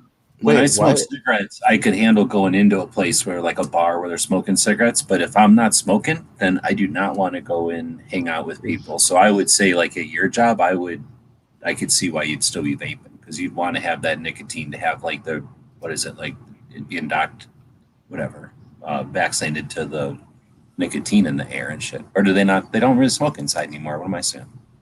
Well, They have to there smoke is one area. So, like, when you first walk into my work, there's like a area that's like got a buzzer door or a steel door that you have to go through, and they see you on camera and let you in. And then inside of that door is like a garage area that's called the smoke pit, because that's where everyone goes to smoke, and that's where like the garbage fucking bin is, where you go to throw away all the garbage and the recycle thing and all that shit, you know. And it just smells like a fucking straight ashtray mixed with garbage in there, dude. And I used Is to that the go. employees or the customers too? No one who doesn't work there can go in there. Like, that's only for employees to go smoke and take a break or whatever if you smoke. And when I smoked cigarettes, I would go in there and I'd hang out and smoke a cigarette and, you know, take my time when I could and fucking spend time in there, and I'd go back inside and go on with life. Now I walk through that room and I can smell the cigarette on me for the next hour. Yeah, right? exactly. And like, I can't stand being in there for more than I have to. Like I literally walk in that door and I walk straight through and I'm inside, you know? And like, dude, I can only imagine how bad I used to smell like cigarettes to my tables or to people who didn't smoke, and I'd be like, "Oh, what could I do for you?" Cigarette smell, you know? Seriously, that's what I'm saying. And you'd need to be like, you'd have to have that in you to be able to hang in an area, or in a back in the day, like in the bar or whatever, where everyone would be smoking, or like 1 out of 2 people would be smoking. Well, and the thing is, like, you get stressed out, someone does some shit, you get pissed off, whatever it is. That's the answer. A cigarette. You need to go smoke a cigarette. And if like something stops in your way, like, now it's that much worse. You know, now I'm like biting my tongue that much harder or whatever. Now I got this thing. I can just be like, They don't let you just smoke that wherever, though. You got to like sneak that. yeah, but it's so easy to sneak and it doesn't smell at all. And Right. like, I don't even have to go to the smoke pit ever. I don't have, like, that's another thing. Like, I'd walk, I don't know how many extra miles a day going back and forth to the smoke pit 10 times a shift, you know? Now I don't have to do that That ever. place is huge. I always, for some reason, I picture that fucking restaurant in waiting. So I don't think of it as that big of a place. I keep thinking you're like in a Bennigan's, but I forget you're like in a giant warehouse building. Yeah, it might as well be a fucking stadium, you know? It's huge. Is it 2 stories inside? Like, is it super high ceilings? Super high ceilings. Not 2 stories. Is there a bunch of plants in there to get oxygen, or is it just all kind of? There's not a single window anywhere. Ugh. Yeah. It might as well be a fucking pit. Like, it's the weirdest thing, too. Like, I'll be there for, like, a really long shift, like a 10-hour shift or whatever, you know? And I'll get there, and, like, the sun will be shining. And, like, at some point, like, the sun goes away and the clouds come out, and, like, temperature drops and it starts snowing outside, and then I'll leave and I'll be like, when I got here, the sun was shining, and it's like a different world outside now, and like I had no idea at any point that anything had changed. It's weird.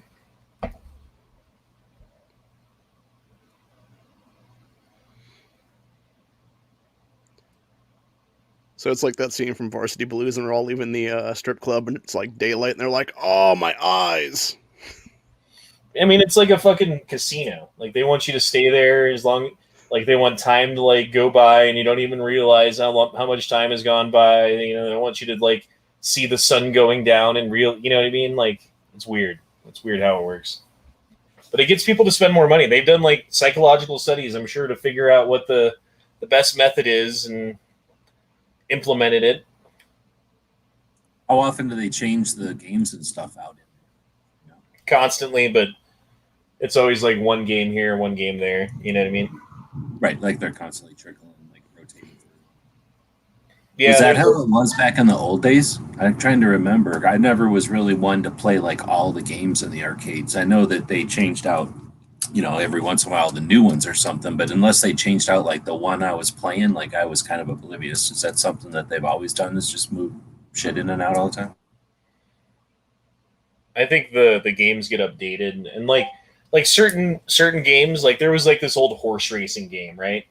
That took up like a shit ton of space, but like people loved it, and so they would have the room for it because people loved it. But it was like mechanical and old and weird. Oh, like a slot machine thing, or like a slot card thing, like a real bet on the horse to win, and you get a whole bunch of chips if you fucking get the right horse, kind of thing. I don't know, dude. Anyway, they got rid of that so that they could put like 5 games there because it took up that much space, you know, like shit like that over time. Like that used to be like state of the art. Like when that first came to the place, you know, like I'm sure that was like the coolest thing ever and everyone wanted to play it. But like after a while, it kind of loses its appeal and no one plays it anymore and it's just taking up space. So they do like a cost benefit analysis. Like, hey, if we, like another thing was like pool tables, right? Like how much real estate they take up. Like how much real estate do pool tables take up? How much money do we get out of it? Cost benefit of analysis. No more pool tables. Sorry. And like, who do they attract? People that are going to sit around bullshitting versus kids that are like, I'm going to play for $20 worth of tokens and then I'm going to go home. And then the next group of kids come in and play $20 worth of tokens and go home, right? But what they don't realize when they make like broad decisions based upon statistical analysis of things like square footage versus dollar amount, they leave out things like, well, there was a group of people who would come in and spend a shit ton of money on all the other stuff, but they came there to play pool. And if there's no pool table, they're not coming there anymore. Now, instead of having a pool table and a bunch of people, we have extra shit and no people, you know? Steady saying to pool tables. Well, I mean, that they would rent the pool tables, but when they're like, okay, we're renting this pool table for even like $8, $10 an hour, right? Well, if we have 3 games here and people are continually playing them, that's $60 an hour. So 10 versus 60. That's the math they did. Right. And then it's like, how many meals are these people eating versus how many meals did the parents eat while they were watching the kids spend $60 playing versus $8 for the game of pool or what? Well, and it's also weird, like the decisions that they made pre-COVID, like getting rid of the pool tables and stuff like that they made as a decision to add more tables for people to sit at so that when we're doing like fight nights and shit like that, we can pack more people in, you know? Well, now we're at like seating capacity limits and social distancing limits and number of people per table limits and things like that. You might as well have had some fucking pool tables, man. Yeah, for sure. You got the room for them now. Back in the day, did they say like whatever the name of the place is on them, or were they just like a generic pool table that got sold? No, they said the name of the place. They were specialty made for the place. Dang. You think they stuck them in a warehouse, or you think somebody just bought a bunch of pool tables and changed the felt on them or something? Someone people who worked there, who had the ability to get the pool table away from the place and the space to put it, got a pool table. So it's not like they're getting them back out of some warehouse with. No, there's no getting them back. They'd have to buy brand new ones and start all over again. Is there shit besides pool anymore? There's other shit, like you were saying, like that horse racing shit. Like, there's got to be a bunch of different options. Well, the other thing that they had was a shuffleboard, man. And I love shuffleboard. That's my fucking game. I love drinking and playing shuffleboard. You talking about the thing with a stick and it's like a big ass fucking just a piece of... Nah, that's like weird. That's weird British shuffleboard. It's like a big long table that's got like some weird powder shit on it that makes it slick for these little pucks, right? And you take the puck and you just throw it just right, and you try to get the puck towards the end of the table, and there's little lines. And the closer you get to the end of the table, the more points you get. And then you try to knock other people's pucks off because you alternate. You know? But you're standing up at like a pool table height. You're not bending over on the floor. Yeah, there's nothing on the floor. I know what you're talking. It's like that's like weird British. That's like a weird British version of it. That's called shuffleboard, but it's like outside and shit. I think I've seen what you're talking about, but not in real life. I don't think. I want to play shuffleboard now. God damn it! Well, my dad, so growing up, we had like this badass basement. If you were like 40 years old and trying to throw a party, you know, because that's what my dad was 40 years old and he liked to throw parties, and it was a pool table, a fucking shuffleboard, and he had a jukebox and a pinball machine, and we used to just fuck around with that shuffleboard constantly when I was a kid, dude. That was my play toy, was that shuffleboard.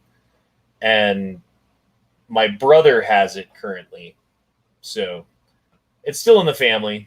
It was my grandpa's. My grandpa had it at a bar that he owned back in the fucking Dizzy, like back in like 1957 or some shit. He bought that shuffleboard to put in his bar. And it's just all wood. It's not like a bunch of complicated shit with levers and like a pinball game or nothing. It's just it's like a backgammon set or something, right? It's essentially a giant table, is all it is. But it takes like 7 men to lift this fucking thing, dude. It's big then. It's huge then. Damn. Yeah, it's giant. And it's big, thick wood too. Like the fucking take that how you want it. But yeah, it's like a big, thick fucking wood table. I can't believe you never played fucking shuffleboard before, G. I like I said, I'm pretty sure I've seen what you're talking about. I'm just trying, and I remember somebody powder sugaring or having some kind of powder fucking shit that they put on a table. But it was, and I know I've been around pool tables for sure, and then pool tables with the bumpers in them. I've seen those. Well, that's Billy. And then ping pong tables, because what you're talking about back in the old days is you were saying that, I'm thinking. That was the Atari. Back before there was Atari, you would just buy a pool, like a ping pong table. Somebody else would buy a pool table, and they'd cram all this shit in their basements, and then it's like, there, now shut up and leave us alone. You got a pool table, leave us alone. So all the kids would be in everybody's basements all the time playing with whatever thing like that people had. So no, I just never knew anybody with that, whatever you're talking about, shuffleboard. There was that other thing where you have the little handles and little ball going around, and it's like soccer or something, hockey. We never had any of those either. I've seen those at bars though. Foosball. And wasn't there like a tiny bowling, like what he's talking about, like a puck and little tiny bowling pins? I've seen that in a TV show or a movie before. That might have been on like Happy Days or something. Yeah, it's like a variant of that. That would be cool. I hate playing foosball because there's always someone who's really good at playing foosball who wants to play foosball. Exactly. It's like somebody who owns one or had it in their basement as a kid. Like, no, fuck you. If you brought it up, I ain't playing with you. Yeah, they're just like, oh, I want to play against you so I can do the trick that I do and fucking kick your ass. Exactly. It's like, sweet. That sounds like fun, bro. Like, I don't need to take out be your therapist and, like, you can take it out on me, whatever your big brother or sister did to you all the time. Because that's basically what would happen whenever we go to somebody's house. Because I didn't have a pool table or none of that other shit. But everybody had one thing in their basement, and you'd go to their house and be like, "You just don't play. Like, you own the thing, so leave us alone while we play with the thing." Like whoever had a pool table in their basement, never fucking play with somebody who owns a pool table. So there's this thing that rats do when you pair them up is they play, right? They like play wrestle. Oh, I thought you said they were going to eat spit out of somebody in the subway who's passed out. So if you pair like a larger male rat with a smaller male rat, they will play wrestle so long as the smaller male rat is allowed to win at least 30% of the time. Because if the large male rat just dominates the little male rat, eventually when the big male rat tries to play with him, the little male rat's like, fuck that, I'm done playing with you, right? Because he won't let him win when he's trying really hard. And so therefore, like, I'm just not going to... Even rats have that play mechanism that allows them to figure out what's fair, and if things are not being equitably fair and just when you're playing around, then the game stops. And I forget why I brought that up. Or were we talking about just the person playing fucking the person who plays foosball against you? Like, fuck you. Yeah, exactly. It's the weed. No, that's the thing, is that those people would be like, see there, you suck. See there, you suck. And then it'd be like, done. I suck. We're done playing foosball. You won. You've accomplished making me never want to play foosball. But I will play some pool. What about this thing where you throw a beanbag at a hole and it looks kind of like a bowling alley? There's like a bunch of holes. Cornhole? Yeah, see, that's a thing now. I never heard of that before. It's just like, well, I mean, I've heard of it maybe at like scout camp or some shit, or like at a church thing, but like now all of a sudden, I'd rather play horseshoe than that myself. I hardly ever see horseshoes, but that I think is because people got sick of clobbering people with horseshoes, right? They're kind of heavy. Well, horseshoes more of an outdoor thing. You don't see horseshoes in a bar. No, exactly. And even if you did, it would be like a pain in the ass, right? Because you got to throw a thing at a thing. It's got to be like permanent. And, be able to have a big heavy thing hit it a bunch of damn times. Like, you can't just put a horseshoe thing. I forget the name of the place, but there's this place in like North Denver that's like a giant warehouse that they converted into a bar, and they filled a bunch of it with sand. So they've got all these sand volleyball pits that you can get drunk and play volleyball, and then they've got horseshoes and all these outdoor things that you can do in the middle of winter. So they've got like fake plastic palm trees and like tropical drinks that they serve and shit, and like they make it all like look like it's they've got like wallpaper that looks like it's like a sunny tropical paradise, like kind of give you the illusion in the middle of the winter that you're playing beach volleyball. It's kind of cool. I got to say, since 20 years old, I'm still undefeated in playing bar darts. No one has never beaten me yet. Did you have darts growing up? Yeah. Yeah, like every Christmas, I usually get like a new dartboard. Man, I would like to play you darts just to take you down. Not that I'm good at darts, but I've got good luck. Oh, sounds like a dart challenge. One day, okay, that's a challenge. Challenge accepted. I mean, it was done online. I remember at some point in my life when I figured out, probably when I was going to school, like I figured out you could buy darts instead of just like, having to be at the whim of somebody who had a dartboard, or like being somewhere you could like go to the store and buy darts. I think it was when you could figure out you could buy a pool stick. So I've owned darts, but I'm not good at darts or nothing. But I have owned darts before because it's cool to own real darts. Yeah, I'm better at darts when I got liquor in my system. I figured that out. I mean, I'm just hitting bullseye like almost always. I don't know why.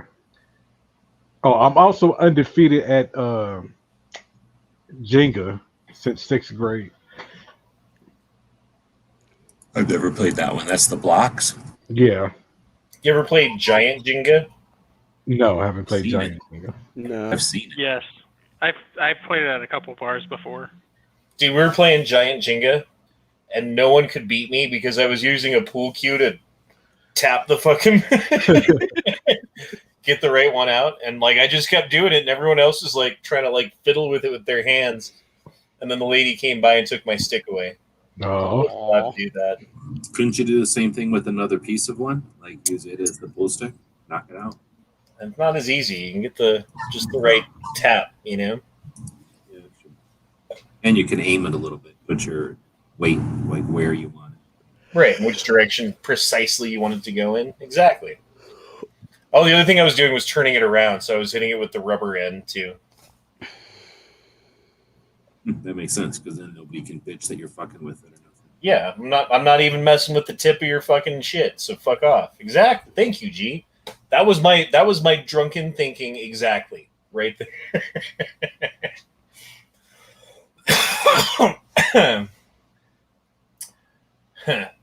Dude, I gotta. Speaking of smoking and darts, you ever do like the collect your Marlboro bucks or whatever? You remember those? You get your Marlboro bucks. Yeah. We had a friend that worked at a bar, and then we had chicks that we knew that worked at bars that were waitresses at bars. Dude, we had everything. Like we didn't have everything. We didn't have like the pool tables and shit, but we had coats and all the bags. I had a light, like a Zippo. I had a ton of shit, mostly from Camel. I was a Camel smoker, but we had all the. Or I knew people that had all the Marlboro shit.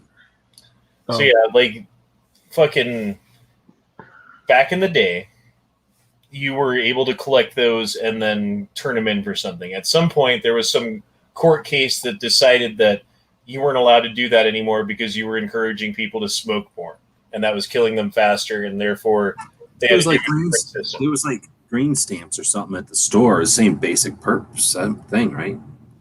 So they instituted a new thing wherein you don't get credit for smoking more or less.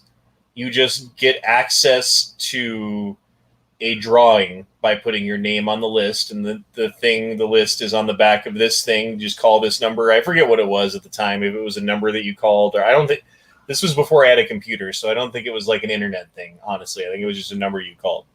So I called the number and gave my information and hung up the phone and went on with life. And 6 months later, I have a package at my door. It's a fucking really, really nice dart set. I got a Marlboro dart set. So me, it was Newport points. I think you can still do this, though. You just put your name on the list or whatever. Fucking go to like Marlboro.com and be like, yeah, I smoke Marlboro. And then they'll send you shit.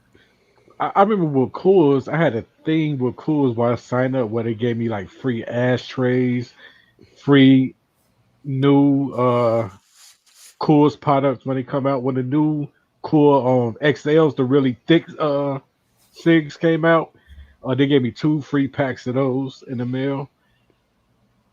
Stuff like that. Dude, so back in the olden days, in the 90s, right, when I was going to school, but this was way before the internet was even a thing, right? I don't know where the hell I figured it out. I seen something somewhere, I heard about it in a magazine, and you could just write to places. Like, I would write to M&M's and go, I really like M&M's. And that's literally all you'd have to say. And they would be like, they would reply to you and go, thanks, here's a bunch of coupons or whatever. And yeah, I had a bunch of stuff like that. I would write to like Camel, because I was in school. So I'd write to like Camel or Budweiser or whatever in a letter, right? You would write them a letter and go, can you send me some posters or some free stuff? I would literally just write stuff like that. And they would send you like a giant tube of like posters and like whatever their stuff that they were sending out to like the liquor stores at the time. Yeah, I had a big folder of stuff, like all the replies, and then tons of coupons for free stuff. Yep, I remember stuff like that. Okay, so a Denver police officer was shot near the 4400 block of Ellicott Street. Police are searching for the suspect in the area. Breaking news. And then someone's like, they post this. What do you guys think about that? Are they shaming the criminal? No, they're saying like, it's a shame the police got shot. They're saying like, oh, what a shame. Oh, another cop was shot. Oh, shame. Oh, like sarcastically. Okay, sarcastic. This is the Twitter. This is the Twitter. Yeah, Twitter. Yeah, it sounds like some asshole move, honestly. That's like associated with their name, like Facebook, right? Like you can't just be like, I'm, left-handed. No, you can. No, just like Facebook, you can make a fake profile. Oh, so this is a lawyer with a political science degree, the person who posted this. But Of course it is. You think that's her real picture? No, because it could just as easily be some jerk in Russia who's like, you know, what would piss people off if a chick who's a lawyer would go around being a jerk, you know, on the internet. So they could, who knows, I mean, weird stuff's happening. I mean, with a political science degree, it kind of. Right. I don't see a link to her Someone messed law up. firm or anything. Yeah, but that's true. It's not linked. I don't see a. Right. I don't know if someone like a lawyer would have a blue check mark necessarily, unless they were super, like, well known. Right. It is also Saturday night, so somebody could be drunk as fuck and they'd be like, oh shit, what did I tweet? Oh yeah, and that shit happens all the time where people get drunk or some shit, or in an act of, you Or know, their little brother Drunk picked up tweets. the phone. emotions or something. Yeah, they tweet something out, and then it's like 6 hours later when they have time to think about it, they're like, oh, maybe I shouldn't have done that. So if you heard this shit about Liz Cheney, this actually like brings this up to me. Thank you, Shadow Band. Liz Cheney, she's the prosecutor in charge of the McCloskey case. So if you guys don't remember, the McCloskey case was the thing in Georgia, I believe, where the couple felt threatened in their home and stood on their lawn with an AR-15. So that was Oh, that's yeah. Missouri, I think. Well, it Missouri. doesn't. I mean, it doesn't matter what state really, but Whatever state it was. I thought it was Georgia, Missouri. One of those southern states where it's swampy and wet and fucking people talk with an accent. I don't remember which one. Not the point. The point is this Cheney bitch is in fucking charge of the prosecution. And so directly she's not in charge of the investigation was the thing. And so the investigators have to bring the evidence to bear to the situation. But instead of them bringing evidence to the prosecutor went to the investigators and said to them, here's the evidence here's the facts that I want you to find. Here's what I want you to investigate. And then they came back to her with, hey, here's the evidence that we found that you wanted, right? And then that has then been found out in this whole investigation, prosecution case, whatever you want to call it. And people are saying that, like, A, she needs to be disbarred and that she needs to be taken out as a lawyer and not, like, that's not considered to be ethical practice for her to do, especially in such a highly charged, politicized case, such as the McCloskey case. You're going to invalidate the entire findings of whatever anyone finds because it's going to be by necessity and by what you did, a biased investigation, right? And supposedly other people are saying, well, it doesn't matter. She's going to get out of it. She's not going to be disbarred. She's done this before because she's a Soros-paid lawyer. She's one of these lawyers that Soros has put in and instructed and done. So, like, that's the other thing that's going on around her is that people are saying that she's one of these Soros-paid lawyers who were, like, basically agent provocateurs with a law degree who were put into a country to fuck shit up and help him bring it down so that he can buy it back for pennies on the dollar, because that's what Soros does. He's just trying to do it to America now. Didn't really matter to us when he was doing it to third world South American countries, but now that he's doing it at our fucking front door, like, it's kind of raising some eyebrows. But yeah, I don't know if you guys knew about all of that situation. I don't know if you have thought this through, Honda. So there's communism over in China, and then there's communism in Russia, right? And then these savior capitalists are buying the rest of the world for capitalism. They're helping us. Trickle down. I mean, it's fine if they're willing to share the profit. Well, here's what's going to happen. They're going to buy everything because of their capitalism, and then we'll all decide to share. And there will be no property, and then we'll all just share.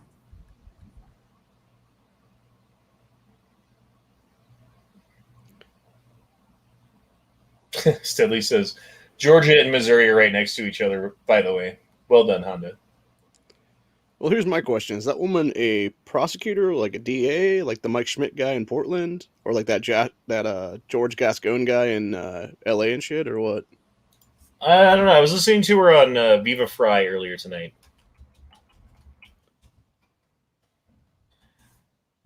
Liz Cheney. Elizabeth Lynn Cheney is an American attorney and politician serving the U.S. Serving as the U.S. representative for Wyoming at large congressional district since 2017. Cheney was the House rep. Yeah. Weird. Yes, I don't know what she has to do with the McCloskey case. I don't know why she's part of the McCloskey case, though. That's the question. Yeah, I don't know why they're bringing her in on that one, but it might be somebody with a similar name, is what it is. Well, I tried, but I think I gotta bow out. I'll see y'all later. I'll be on tomorrow night. Are you doing a chat still tomorrow night, Hondo?